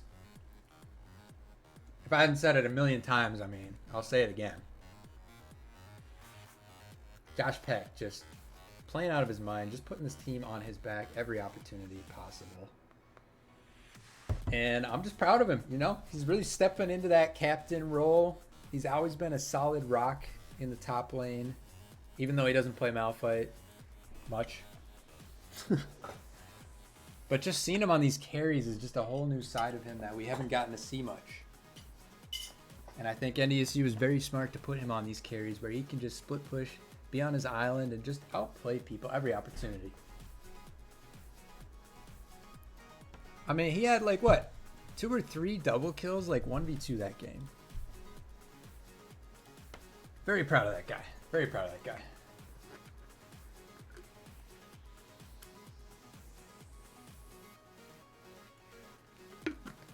Oh, and I apologize. I didn't even look at the gold drafts again. Sorry, guys. I'm just dropping the ball on the cast today. I apologize. But yeah, BMed. I'm really bad about saying the praises of the support, but BMed played amazing, and they are giving him that respect in this game, banning out the Blitzcrank. And that is about as respectful as it gets. They're banning that out. The Azir also going to be gone. Now, Blue Side has won both games.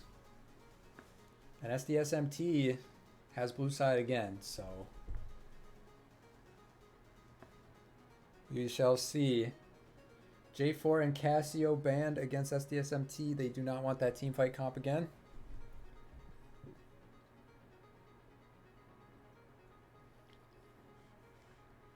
Final ban from SDSMT.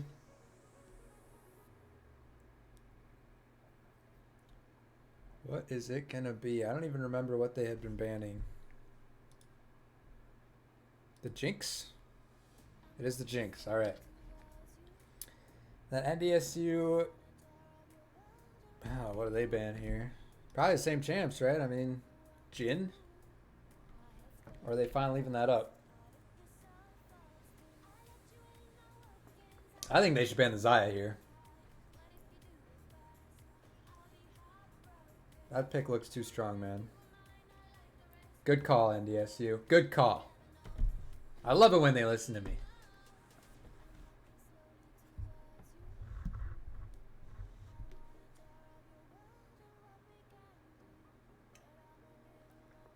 So SDSMT on the clock. I wouldn't be surprised if they went like an Ezreal or something like that. Just play safe. Because they got gapped last game, honestly. I mean, okay, Morgana's up, so they're forcing NDSU to grab Caitlyn here, I think. Now, NDSU doesn't have to grab it if they feel like they have something strong into it, but I think Caitlyn is honestly like pretty damn good here.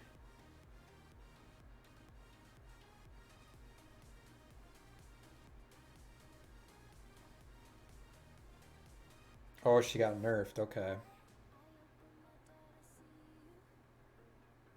Well, NDSU locks it in anyway. So I think that was a bit of a bait maybe from SDSMT. Maybe they realized how weak Caitlyn was last game, and now... So yeah, NDSU just going to run the bot lane that they had last game. I don't know how much I love that into the Morgana, though. Morgana kind of just counters that combo.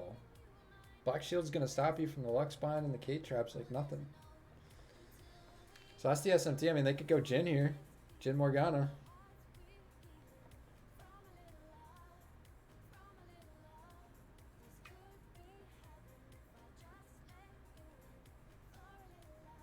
This is the power of blue side. There it is.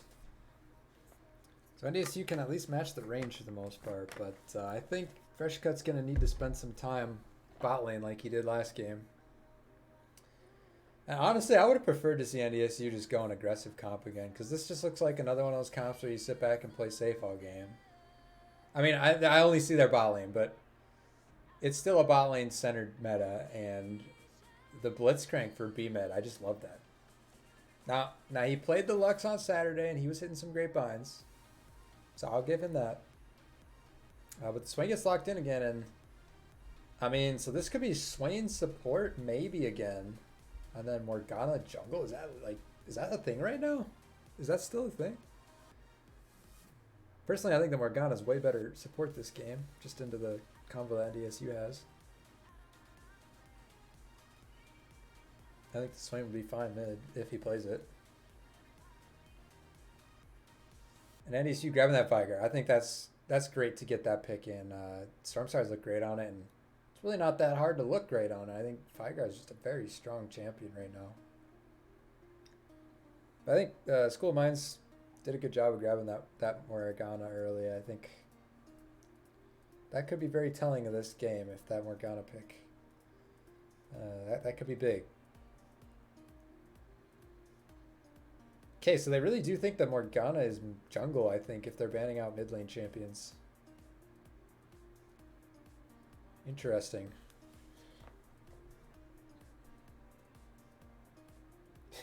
Yeah, surely he doesn't run back the electrocute. Because I don't think he was getting very good value out of that. I don't even think that's what's recommended on Vigar. I think I've seen more like First Strike, Airy, Comet. Like, those are the three.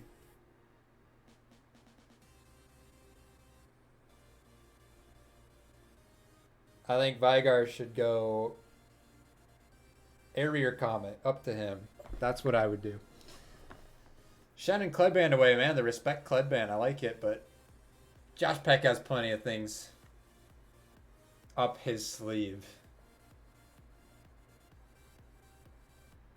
Yeah, First Strike's probably just a better version of Comet of Airy at this point. Amumu picked up for Fresh Cut. Pretty good team fight here. Lots of CC for NDSU.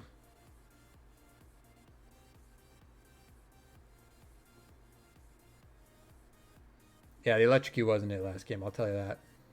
If you're going to run electrocute, you got to auto Q auto a lot more.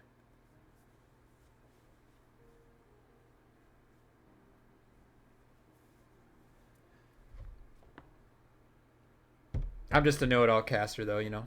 Silas locked in. A lot of AP right now for SDSMT. You know, normally when you see the Morgana jungle, you have like an AD mid. So expect this Amumu to be stacking that MR. But a lot of really good ults for the Silas. And then Olaf on top of it. So let's see what Josh Peck thinks that he can pick into this. And now School of Mines has the more aggressive comp again. And NDSU's... I don't know. I'm worried about this Amumu pick. I'm worried about him going in and getting blown up without his team following up.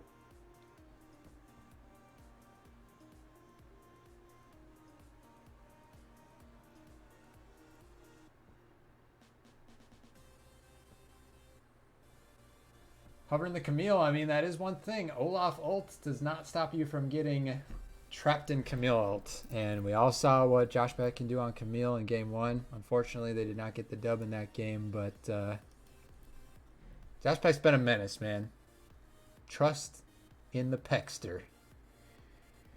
But very unique comp coming out from School of Mines, and I am kind of thinking it might throw NDSU off their game a little bit. I mean, Black Shield is very good into this team comp. Black Shield is very good into it, but you can only Black Shield so many abilities before NDSU continues the onslaught. So NDSU, just please play aggressive. Please play like you are better because you are. That's all. That's the best advice I can give them. But on that note, we're going to go to a quick break. And when we come back, we will have Game 3. Do or die for NDSU. And we'll run the prediction. Don't worry. We'll be back.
All right, here we are, everybody.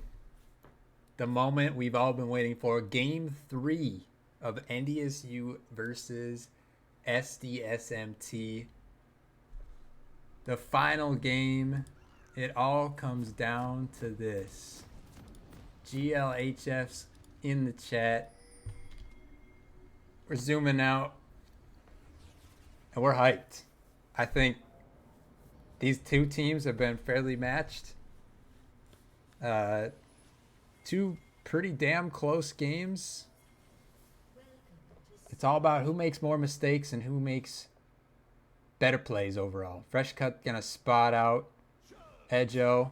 He is gonna get slowed here, but I don't think that there's gonna be much follow up here. So he's just gonna walk out of that one. NDSU, they pick up the Caitlyn Luck spot lane into the unconventional team comp of the School of Mines. I haven't seen a Morgana jungle in a long time. I think if there was any game that it could be decent, it's this one. Just because, it's probably pretty good into the Amumu. And the other CC abilities of NDSU. But as we all know, the meta we are in right now is all about bot lane. And, we saw the Swain already for Ultra Bug. Looked pretty decent on it, especially in the laning phase. And then Moitman, he's had his Jhin banned away from him both games, so he finally got it. And that's probably telling of how comfortable he feels on this champion. So, NDSU, are you going to be able to combat that? I think Razzle Dazzler has been playing fairly well despite his rough backs. Not backing when I'd like him to, I guess. But I'm excited. I think the Silas pick was spicy, and I think it's honestly a pretty dang good pick this game. A lot of good ultimates. But you do see Razzle Dazzler running the cleanse. Same thing for Anointment. But just let's watch top lane. Every time we watch top lane, Josh Peck winning the trades, going up in farm. It's always a top gap, it feels like, with Josh Peck these days, and NDSU's got to bank on that. Pretty quiet early game so far, nothing too out of the ordinary. Disabled Rat finished off his red buff first, so that's already great, but Josh Peck, once again, like I said, nothing out of the ordinary, man. He is putting a lot of damage on Edjo with these grasp procs. I mean, Edjo, seen this time and time again from this guy. He's just kind of eating damage for free, just trying to get this wave pushed in. I don't know if he's trying to get an early back and grab. He's grabbing a longsword.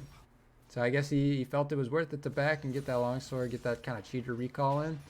Beam doing it is going to get tagged by the CC of SDSMT, and the trap is not there in time by Razzle Dazzler, so they lose out on that trade. So maybe seeing a little bit of inexperience on this combo from NDSU's bot lane. But Stormstars, he's warmed up on the Vigar. And this game, he is running first strike. So we'll be checking in and seeing how much damage he's doing with that this time around. And how much he's getting out of that compared to the Electrocute. Good side steps there from NDSU's bot lane. Everything misses, but Beam doing a falling kind of low. Now, Fresh Cut is here. He's going to have to gank quickly, though. He's walking over a ward. Meanwhile, Trade's in the mid lane. But give me bot lane. Oh, what a flash by Disabled Rat to stop the hook shot. And that's first blood over to Edjo. Razzle Dazzler flashes under tower, and the Ignite finishes off Mointman. But we've seen this before. Razzle Dazzler goes too deep and gives over the kill in return. So, NDSU comes out with a flash advantage on their support. But will Ultra Bug hit the E? He's looking for it, just barely misses it. And great play by Disabled Rat. That is not something that you see a lot, flashing to cancel the E. He even black shielded it, so he didn't even get stunned by it. So, really great play and kind of showing he's still experienced. Stormstars uses his E, but Sparka and Iniesta getting pretty dang low. Everything's hitting. Stormstars does have flash here. He doesn't even need to use it. Just kind of walks out. Josh Peck getting in more damage on Edjo. He doesn't care about that first blood. He's got a Sheen, and he's ready to hit you with it. Bah! Look at that damage. Grasp damage already 192 damage. 113 healing. First strike getting him 65 damage here. 76 gold gain. Now it looks like Barca Iniesta has DC'd. This gives us a good opportunity to look at the state of the game. We do see a minor gold advantage across the board for SDSMT, minus the mid and support for NDSU. But they had the gold and the people they wanted to. You know, you expect that Olaf to be ahead early. But he is kind of losing out on those trades, and honestly, I don't think that first blood's going to do a lot for him into Josh Peck. We all know how good Josh Peck is.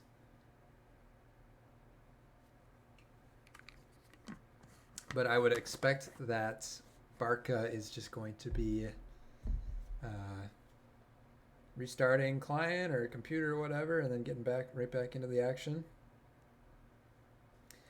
Thank you all for tuning in. I've seen some fresh faces in the chat. Go ahead and give us a follow. Give us a sub if you want. We appreciate all the support for you guys being here. And we've had a banger of a series tonight, honestly. I mean, game one, we thought NDSU was going to pull out the victory with the pentakill, and then I just left the game thinking it was over, and it wasn't. So that's my bad. But we do see that Barca has reconnected, so hopefully this pause goes back into game shortly. Just had a brief pause here for Barca. Must be having some internet issues or computer issues. Probably had to restart his client. I'm kind of curious what Barca Iniesta means. I feel like I've been saying like something bad this whole time. Let's see.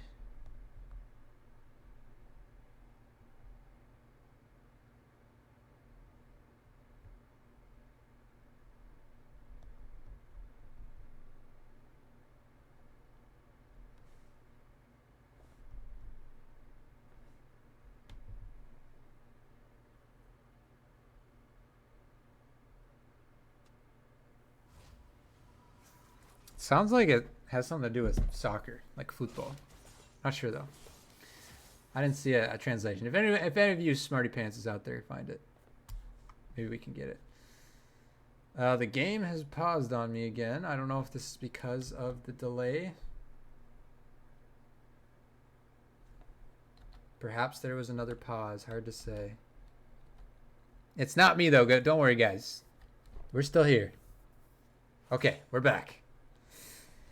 So, brief pause is finished. Josh Peck pushes the wave in. He's going to clear out that pink ward. Edjo doing a good job keeping up in farm this time around. He's had some troubles doing that earlier, but the health lead that Josh Peck has, I mean, as soon as he hits level 6, this Olaf might have a tough time. So, Disabled Rat's not going to be up there for a while, as well as you do see the Morgana looking for a lane gank. And Josh Peck has hit level 6 here, and now he's going to pressure up into the lane, and Edjo can't even walk up. He just has to throw his undertoes and hope for the best. Now we do see Fresh Cut looping around here. Barca Iniesta slapped a ward in Raptor Pit. He has not hit 6 yet. If he does hit 6, this could get interesting for NDSU, but Fresh Cut just dropping a deep pink at blue buff, so doesn't actually look for the gank. Now he is, but Silas has hit 6 now. And the Morgana lane gank, not going to work. That one gets warded out. Very even game so far. Just a slight gold advantage for SDSMT with that first blood gold.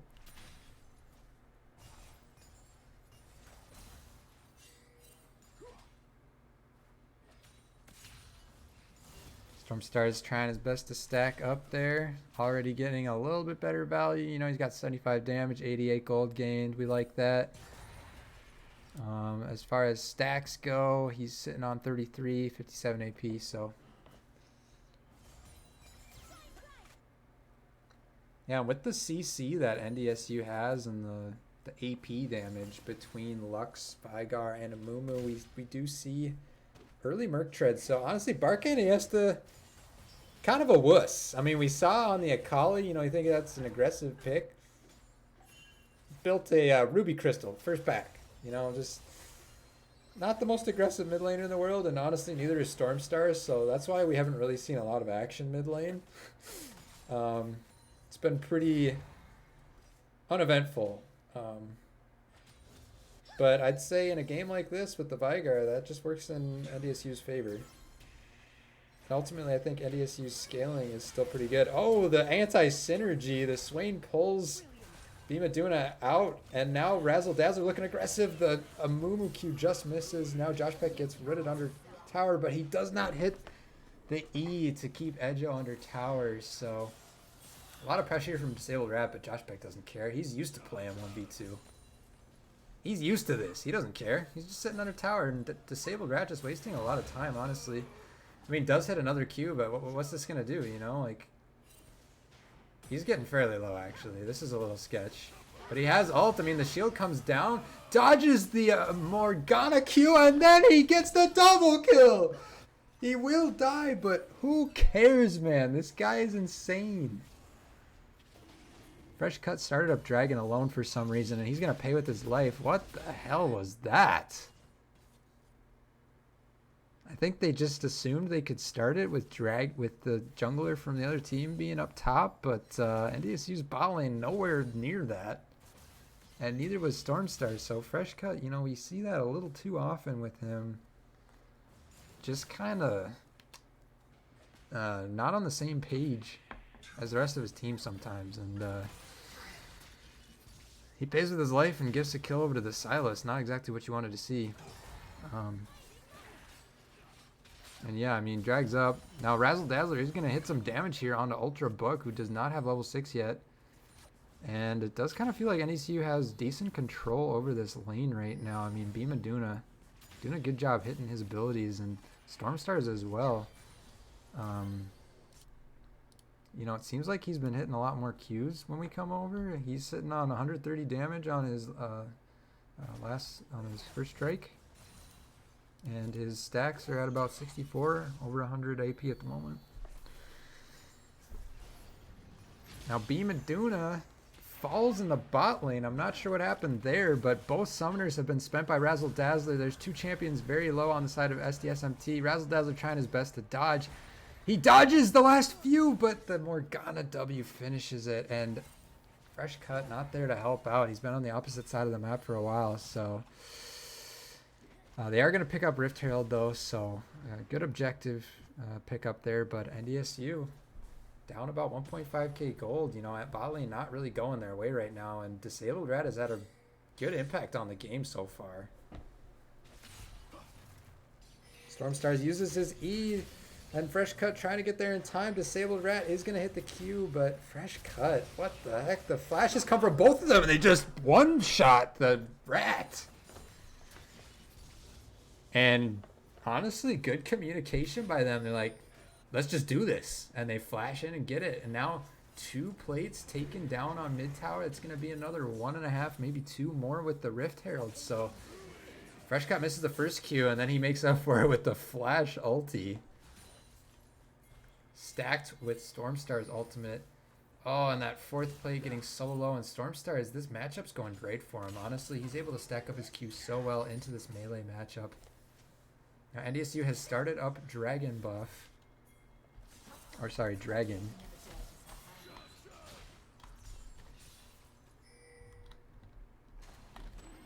Sorry, I don't know why it zoomed in. Now, this is getting sketch. Fresh Cut wins the smite fight, though, because his is upgraded, and Disabled Rats is not. The Kaelin ult is going to pick that kill up. Now, Fresh Cut Triumph gets him some health, but Moitman picks that one up. Ignite takes away, but now Moitman's picking up kills left and right. Razzle Dazzler trying his best to sidestep. Stormstars too low to help out. Razzle Dazzler trying to come, but a triple kill goes over to Moitman. And bot lane continues to go SDSMT's way. But Dragon picked up for NDSU, and ultimately I think SDSMT is happy with that. Josh Peck goes in. He's got the combo, he's got the ult, and he's got another solo kill. What is new? Level 16, 3-2-0. Oh, sorry, not level 6. What am I saying? Level 10, 3-2-0 on this Camille. And dead even in farm. He's going to pick up some plates here, though. Now, Disabled Rat is here. Josh Peck, have you overstayed? He does get out of the queue. He's going to try to get out with the E. Now, Disabled Rat, do you have Q up? Q is available. He's going to shoot it in just a second here. And he is going to miss it. I think he could have shot that a lot sooner.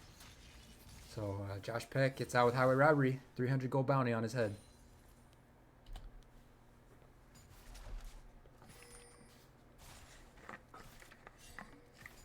Gold advantage for SDSMT in the bot lane, but besides that, NDSU quite far ahead. 400 gold lead top lane, about 500 now.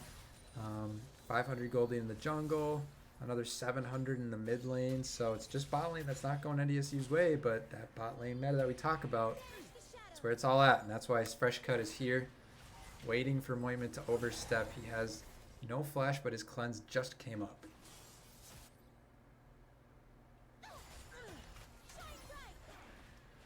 Good poke going down there. Disabled Rat does get spotted out on his blue buff by that pink ward placed by Fresh Cut, so that's been there for a while. They know that he's bot lane. Misses the Q on Wolves. That's a yikes.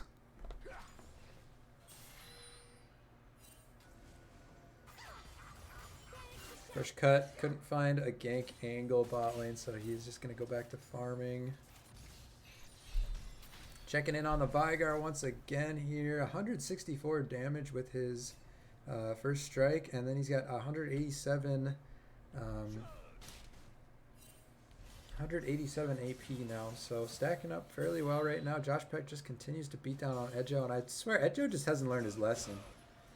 The definition of insanity is doing the same thing, expecting the same different outcome every time, and Edge's a little insane now. Bimaduna tries to get the combo down. Kaylin ult does curve around Ultra Bug. And now Razzle Dazzle with the fancy feet trying his best, but Disabled Rat is here. I cannot use my words. Razzle Dazzle with the instant cleanse, but he just cannot cut through this Swain. They're gonna need Reba Spoons eventually. Looks like some pings came out. They know where Fresh Cut is, and unfortunately for NDSU's bot lane, they're honestly winning these 2v2s, but Disabled Rat has been there every time. Mid tower falls pre-15 minutes. That's absolutely insane. 1.1k gold lane in the mid lane for Storm Stars, and he is very happy to be on this Vigar again. Josh Peck whittling down on his tower as well. So as long as NDSU's bot lane can just kind of chill out, honestly. They don't need to do anything more because they are not winning these fights.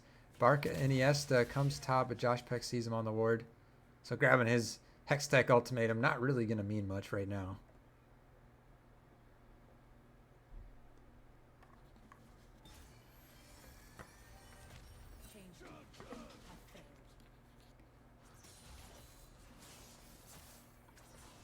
Josh Peck continues the beatdown, has that Sunderer finished, has his plated steel caps.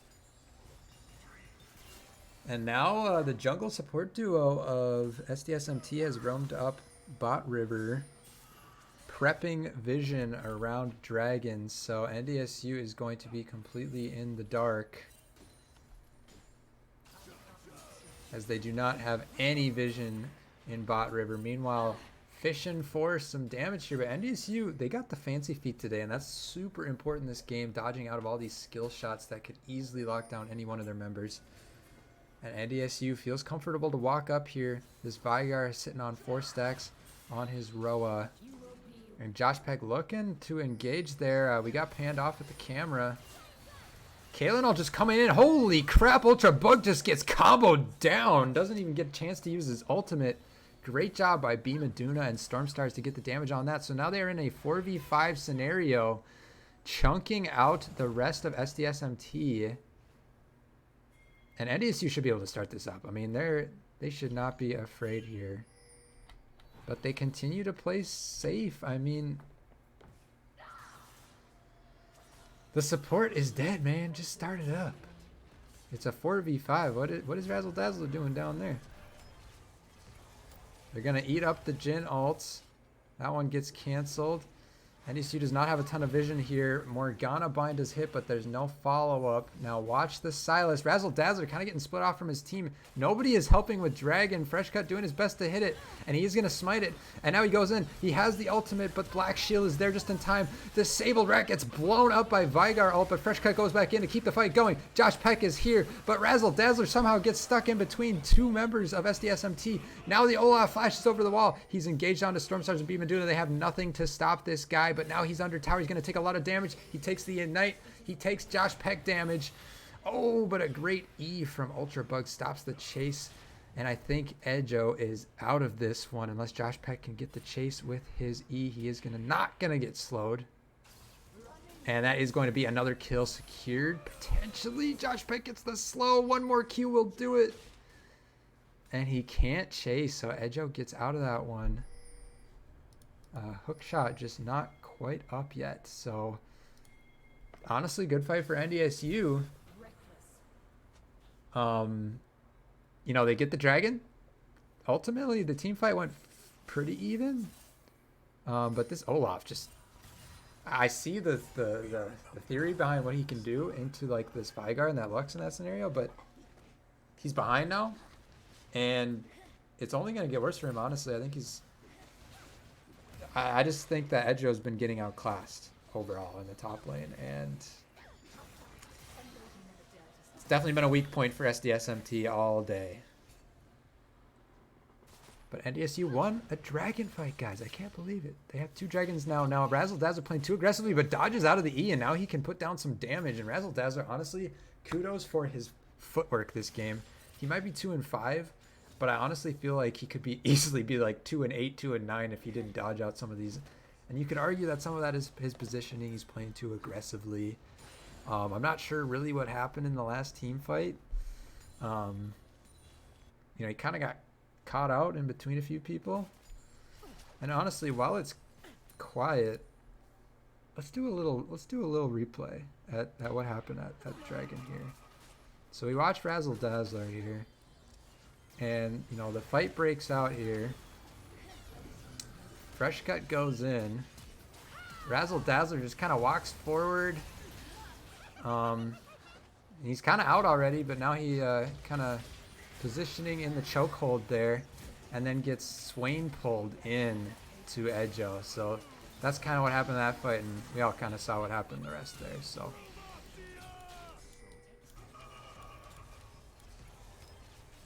we'll go back to live here. Nothing too crazy happened. Razzle Dazzler using the ulti here. You will see that from a lot of Caitlyn players. They just kind of pop the ulti for poke damage as the cooldown is not crazy. And honestly, you're not needing to use it in teamfights a ton. As we look at the gold, Razzle Dazzler still down 1,400, but 1,400 gold lead in the top lane. Completely dead even in the jungle, and a big 3k, about 2.5k gold lead in the mid lane. So those solo lanes for NDSU really stepping up today.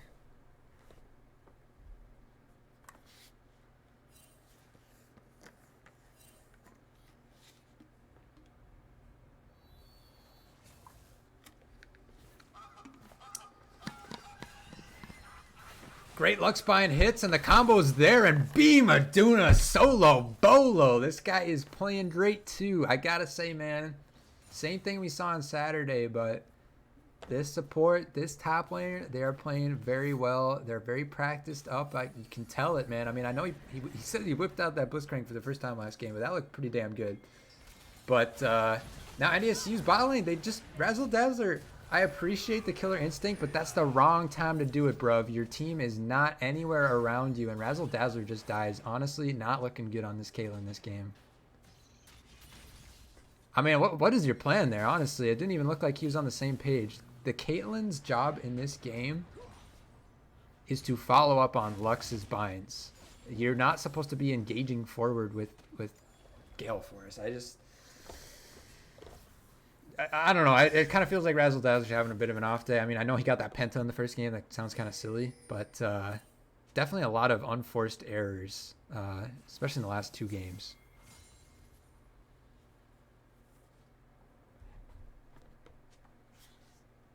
Bimaduna tried his best to help him out there, but in all honesty, this Caitlin's not worth a lot anyways. Josh Peck continues to push. Edjo, if he walks there, he's dead. Like, honestly. Yeah. I think he recognized that. Now, Dragon has spawned, and SDSMT is on this one immediately. NDSU, we've seen them kind of just hovering around here a lot, and I'm not really sure what that's about. I mean, the Lux... I guess they were giving it just looking for the Lux steal, but... I don't know. NDSU, you need to decide sooner if you're going to try for stuff or not. Disabled Rat did steal that away, so good steal by him on that.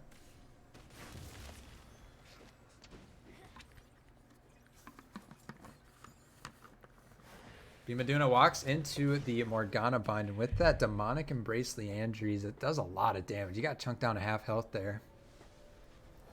And I would expect Disabled Rat to go for a Zhonya's next so that he can stay alive a little bit longer in these team fights, because he's getting absolutely blown up by this Lux.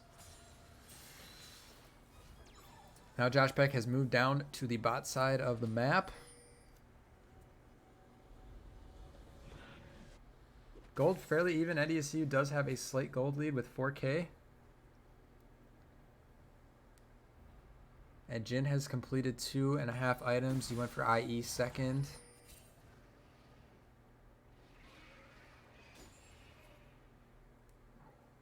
And we do see that Jock show on the Amumu. I'm surprised he went plated steel caps this game. I really don't know why he went plated steel caps. I think this is absolutely 100% a Merc Treads game, so I don't know what the reasoning for that was.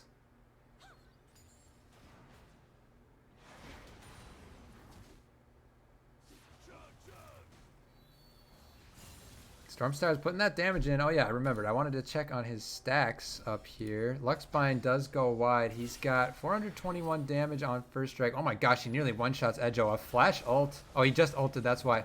Disabled Rat just stuck there, and a great Lux ult lined up on 2. Good stuff, NDSU, and they are going to head over to Baron as Josh Peck just continues to push here. Nobody can match this Camille. Josh Peck is just a monster, man. I mean, who's stopping this guy? He's got almost 11k gold to his name on the game, and NDSU heads over to Baron. Caitlyn Trap set up on that bot side. Gosh, I keep doing that. Sorry, guys. Well, we see the 1v1 here, but nothing crazy happening there. I meant to zoom out. Sorry about that. And NDSU is going to get Baron for free. For free.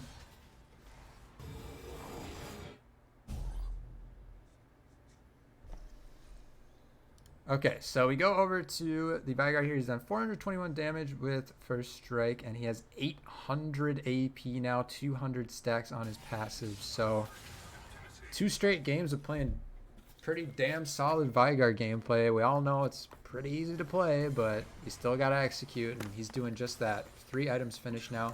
Roa fully stacked, and he has his death cap.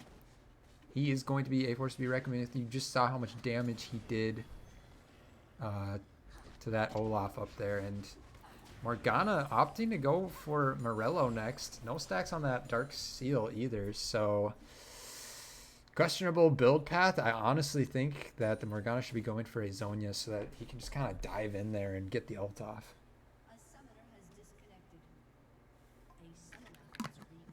And a bit of a reconnect from the Jin there, so hopefully Moitman's all good to go. Take this opportunity to look at the gold some more. Whiteman still has a small advantage, but it's dwindled a little bit on Razzle Dazzler. But Bimaduna doing great. I mean, there's bounties on quite a few members of NDSU, and if SDSMT gets the opportunity, they could cash in on some of those if NDSU doesn't keep their pedal to the metal. Bimaduna trying to cancel that one. He don't care. His ulti is on a 30-second cooldown right now. Meanwhile, Josh Peck fighting in the bot lane. Great ulti from Fresh Cut. Grabs 2. The Swain doesn't matter. Double kill to Josh Peck. And what else? I mean, I'm just not even surprised anymore. This guy is too good, man. He's too good. He's too good for his own good. He's just carrying this team, putting them on his back. And now that he's fully embraced this split push carry style, he has just owned it, honestly. NDSU using that Baron buff to great lengths, picking up inhib tower and inhib bot, actually. So they got the inhib. Dragon spawning in 30 seconds here.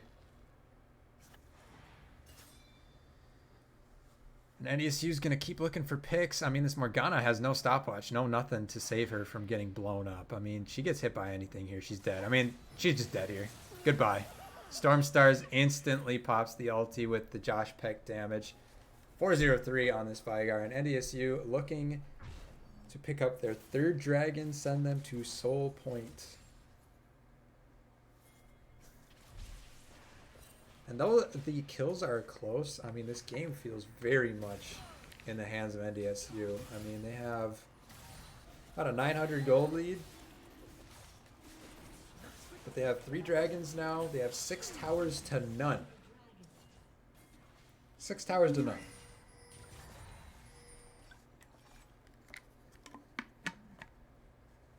And 2 very fed solo laners. Monument continues to have troubles with his internet. I certainly hope that competitive integrity wise it hasn't been an issue for him all game, but he'll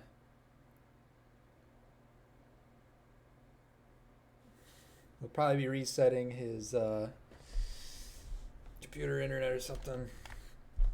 Oh, we can't even pan over to Vigar. That sucks. I'd like to know what his stats are looking like. But look at his Roa. He's done 894 healing with it and restored about 600 mana. Meanwhile, a lot more value for the Silas, actually. 1200 healing done, 1300 mana restored. And hopefully Mointment kind of figures out his technical difficulties here so we can get back into the game. But for all you that bet on NDSU for Game 3, how are you feeling right now? Definitely have had a strong showing in this early to mid game. It's just a matter if they can close it out. They've got 1 inhib already.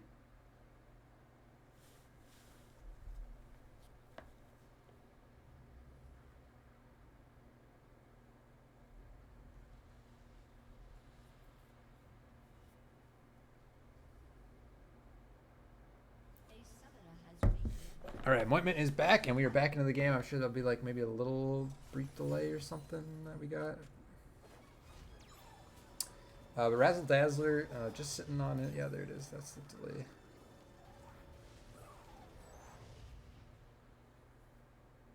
Sure, we'll be back in just a second here. But Razzle Dazzler has finished his IE, but he is basically an entire item down on this Jhin. Jhin with that rapid fire cannon and the crit cloak. Olaf has finished 2 items, but he is an item and a half behind on Josh Peck. I mean, Josh Peck is up 3k gold again. Now, one thing this game Edjo has done better, farming at least, but it just doesn't matter. Josh Peck, you can't be beat, man. I don't know. Just a complete outclassing in the top side. I don't know what rank this Edjo guy is, but he's Josh Peck's making him look like he's in bronze. There's the Caitlyn ult. Chunking Ultra Bug to about 3/4. And that if that Lux ult hit, I mean, he would have been down about 25% HP. So NDSU pushes down mid here. They're going to be setting up to try to get another tower here. Josh Peck does have that Guardian Angel finish. So if anything happens on these side lanes. Now, Razzle Dazzler and the rest of the team just combo in. Great CC chain by NDSU, and Josh Peck doesn't give a crap. He's going to take that kill. He's going to pick up another kill, another solo kill. Killing spree for Josh Peck. And NDSU should be able to close this one out pretty soon. They've got supers pushing in bot lane. I don't know why Razzle Dazzler is heading down there. You don't need to push this lane, bruv. What we really want to be doing is pushing mid lane, getting those Caitlyn traps down. Luxbind almost lands there. Meanwhile, Josh Peck just waiting for the top lane wave to come in. Top and jungle are both dead for SDSMT for another 10 seconds. But NDSU does not have a wave. Got 1 shot.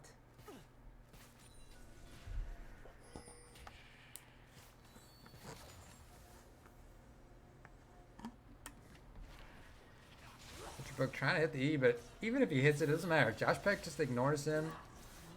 Dumpstering this tower. Continues just beating on it, but now he's alone in a 1v2. As if that ever mattered. NDSU probably not going to greed out to try to get this mid inhib, but the Lux ult's just coming through. I mean, this is also the thing. You know, you've got the bind trap combo of Caitlyn Lux, but you also have just the ults. You just keep chucking these ults out everywhere. And I mean, unless SDSMT is looking out for him, they are getting half health pretty much every time they press R.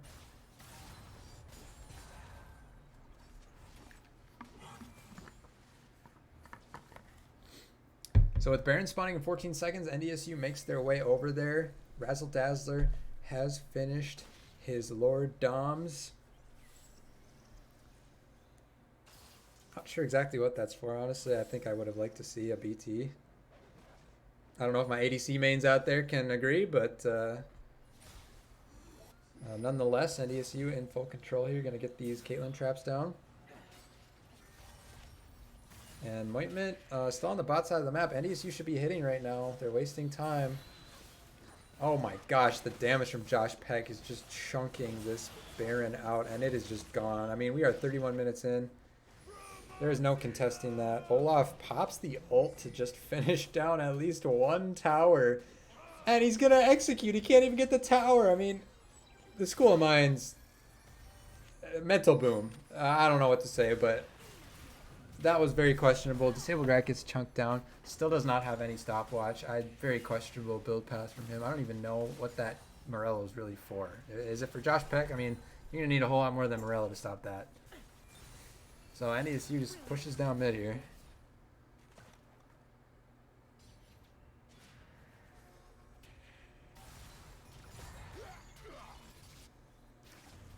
And Razzle Dazzler should be able to finish off mid inhib here with the Baron buff. And NDSU. Yo, why aren't we grouping up, folks? We got Baron. We got Baron and 11k gold lead. Just keep going. Lux. Gosh, B Maduna just keeps hitting these from full range. They're going to get 2 inhibs down at least. Josh Peck going to try to get out of here. And they just can't catch up to him. I mean, Flash Morgana Q, but... Okay, what is going on? Why are you mid? Why are you doing Krugs? Just push bot. Everybody's chasing Braxton over here, man. Like, he's going to die, but... I don't know, man. 3 inhibs taken, though. NDSU is going to grab the soul. I genuinely think they could have probably just finished the game there, but oh, the snipe from downtown, B Maduna.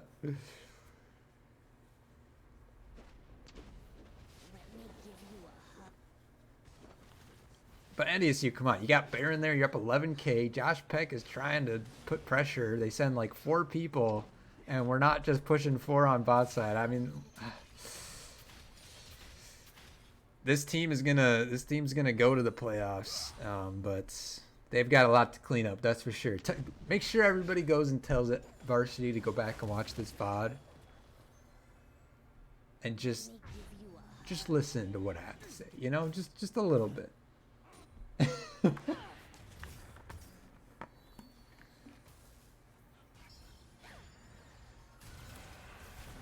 Jin ult coming in here. Is going to just pick off B Maduna. Now Olaf chasing down Flash from Razzle Dazzler. Does he have the damage? The Q coming through, but it's not enough. Razzle Dazzler positioning a little questionable there, but whatever. They've got Baron just for a little bit longer. I believe it is running out here. Yeah, it's just about to run out, but now it's a 4v5, and now they decide to push in. Okay. They do have supers coming in every single wave, though. I mean, barring a complete collapse here, they should be able to pull this off. I mean, Razzle Dazzler's range is definitely strong. I mean, Josh Peck can probably just one-shot somebody. Stormstar is going to do it instead. Amuma ult hits nobody, but the trap just pops Barca Iniesta. Double kill over to Razzle Dazzler. He's scaled up now. He's got the Lord Doms. They finish off the tower. They're going to finish off Ultra Bug after his Zonya. Another stopwatch from Moitment. All of SDSMT falls. You're going to get the kill on the fountain as well. Josh Peck doesn't give a shit about his KDA. GG. 2-0 sweep, or sorry, 2-0 reverse sweep for NDSU. They come back and win it, and they're going to the land, baby. Hell yeah. Actually, I don't know if they go to the land right away, but they're in playoffs. They take down SDSMT. And honestly, kudos to the lads for keeping the mental strong. You know, it was a hard fought night, but they came out on top. And I'm proud of the boys. I mean, all right. So we're going to put the prediction in here. We're going to put that, we're going to, you know, anybody that bet on NDSU, congrats. You were right. We're also going to do a poll here for MVP, and then we'll get an interview, all right?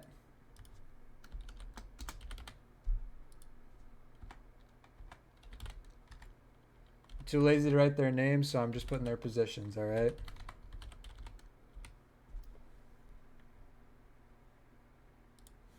All right, so go ahead and vote for your MVP in the chat.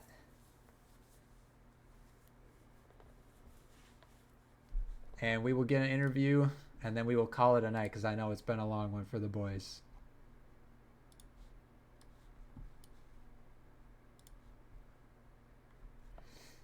Look at that Camille damage, though.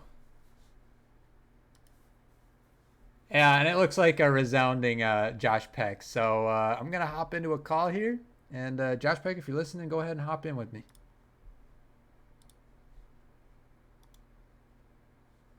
Hey, hello. Can you hear me? Oh, hold on. Let me update my settings here. Hold on. All right, you can hear me now. Yep. Braxton, hats off, man. I just gotta say, you played out of your goddamn mind tonight. Thank you. Like, Really been trying. holy crap! Like, how much like solo queue and flex have you been playing recently? Have you been playing much? Yeah, I've been playing a ton of solo queue. I've been losing a lot, but my mentality through it has been really good, and I think I've been just trying to win and improve as a player. And although it's not reflective in my win rate or my LP, I do feel like I am improving a lot as a player. I think it's showing in games like these. What do you think it is that you've like? Have you been focusing on anything specific? Like, what is it that has been so successful for you in these games? I've really tried to focus a lot more on vision and macro play in my personal play because I'm usually finding myself being the one to call the shots on like lane assignments and like what we need to be doing in terms of fighting and grouping, and what we need to like look for is what's our win con, what's their win con, whatever. I've been trying to communicate that and really point that out in our games that we've been playing. That's great. Honestly, you don't hear that much from a top laner just because you're usually off on your island. Yeah, But I noticed that you guys just kind of started picking carries for you instead of just slapping you on a tank. And I know that they're also kind of banning out your tanks, but like, was that like a very like voluntary, like conscious decision to put you on carries? I mean, I prefer playing tanks, so that's kind of like what I've always enjoyed doing. I've always kind of pushed for me being on tanks, especially because I get weak sided a lot, and I have been weak sided a lot as long as I've played here. Um, but recently they've been banning out both Shen and Ornn, and sometimes even more champs than that. So it doesn't really leave me with a lot other than like Malphite, but it's kind of a situational pick. So I definitely feel a lot more comfortable on stuff like Bruisers, as long as I get a decent amount of attention from my team, which I have been getting lately, I feel like. So that's been helping out a lot as well. Yeah, I mean, you were just absolutely gapping this guy. I mean, I don't know what rank he is or what, but he I just think didn't he's seem like to learn. mid-gold. Yeah, he just didn't seem to learn his lesson. I mean, I don't know, man. It's so fun to watch. I mean, you had at least 3 or 4 double kills, like 1v2 this Yeah, series. the Kled game, I was getting really hyped during that one. I felt really good there. That when I made that alt play and got the double kill under my tower, oh my Oh gosh, my I went gosh, nuts. dude. Yeah. What were the comms like when you were making plays like that? I don't know if they could hear any of it. I was so loud. I feel bad for my roommates, but I was really I really get into my games. I get really passionate, so I was usually yelling and screaming, and it's a good time. I have a lot of fun playing with them. So That is so great to hear. So, remind me, what's next for you guys now that regular season's over? so based on the UNL and SDSU game, or I think it's UNL DSU. It completely determines the seedings. This puts us in a pretty good spot to take a three-way tie with UNL and SDSMT if Okay. UNL loses. And then it kind of comes down to like how many games each team's won. So we really could be anywhere from like 3 to 5 right now in the seeding, which would make a big difference because I think we could play UNL, we could play SDSMT, we could play BSC, or we could play Augustana basically. So Okay. Okay. like any team. I think even if UNL beats DSU, we could end up playing DSU or something in some weird scenario. But most likely we'd end up playing these guys again or UNL, I And would say. will there have to be a tiebreaker essentially? Is that what that means? Like before Yeah. playoffs? So I don't think they'll play a tiebreaker game because it's a three-way tie. But what they will do is they'll look at total games won. And since we took a game off of UNL and DSU, that puts us like a little bit higher than other teams that may not have taken a game off of DSU. Okay, So I think nice. that puts us in a Okay. good spot. But I'm Like not strength entirely of sure how to do the schedule. tiebreaker. Yeah, well, not really strength of schedule because we all play the same teams, but it's like how like total games won is like one of the top things that they look for. So like Yeah. I think we've won like I don't know 15 or something, and other teams only won like 14 or 13, so it puts us ahead there, which Oh, okay. should I be good. gotcha. And then we'll have the head-to-head against SDSMT, but not against UNL. So it's really up in the air still on what happens. It's kind of depending on what other games go down this week and what they decide to use for the tiebreaker. So All we're kind right. of in the dark, but this is a big win for us. So Yeah, no, absolutely. I mean, I genuinely think you guys could have won that game one as oh yeah, for well. sure. So, in my book, like you guys could definitely beat these guys again. I'm not Yeah, really for sure. concerned about that. But congratulations on the dub. I mean, you guys played out of your minds. I'm sure you're exhausted after that series. But yeah, GG's, and I look forward to our next series. If anything you want to say to everybody in the chat, we had a decent amount of fans tonight. Yeah, I mean, it was awesome. I tuned into the stream and I saw like 20 something viewers. There's 25 right now. Like, that's insane. That's so nuts to me. I appreciate everyone coming out and supporting. It always means a lot to me and to their team. So, yeah, just big thank you to everyone. Thank you to you too, Dan, for casting all these games. You do a great job. Oh, Um, thank you. Yeah, well, you were the unanimous MVP tonight, so hats off to you, Mr. Braxton, and yeah, we'll see you at the next one. thank you. I'll see you. All right. Well, everybody, that is going to do it for tonight. Thank you all for tuning in. Like I said, make sure to give us a follow. Make sure to give us a sub if you got it. This was a really fun game. This was a really fun series. And let's hope that the boys clean up their play a little bit more as we move into playoffs. We'll see you guys next time. Thank you.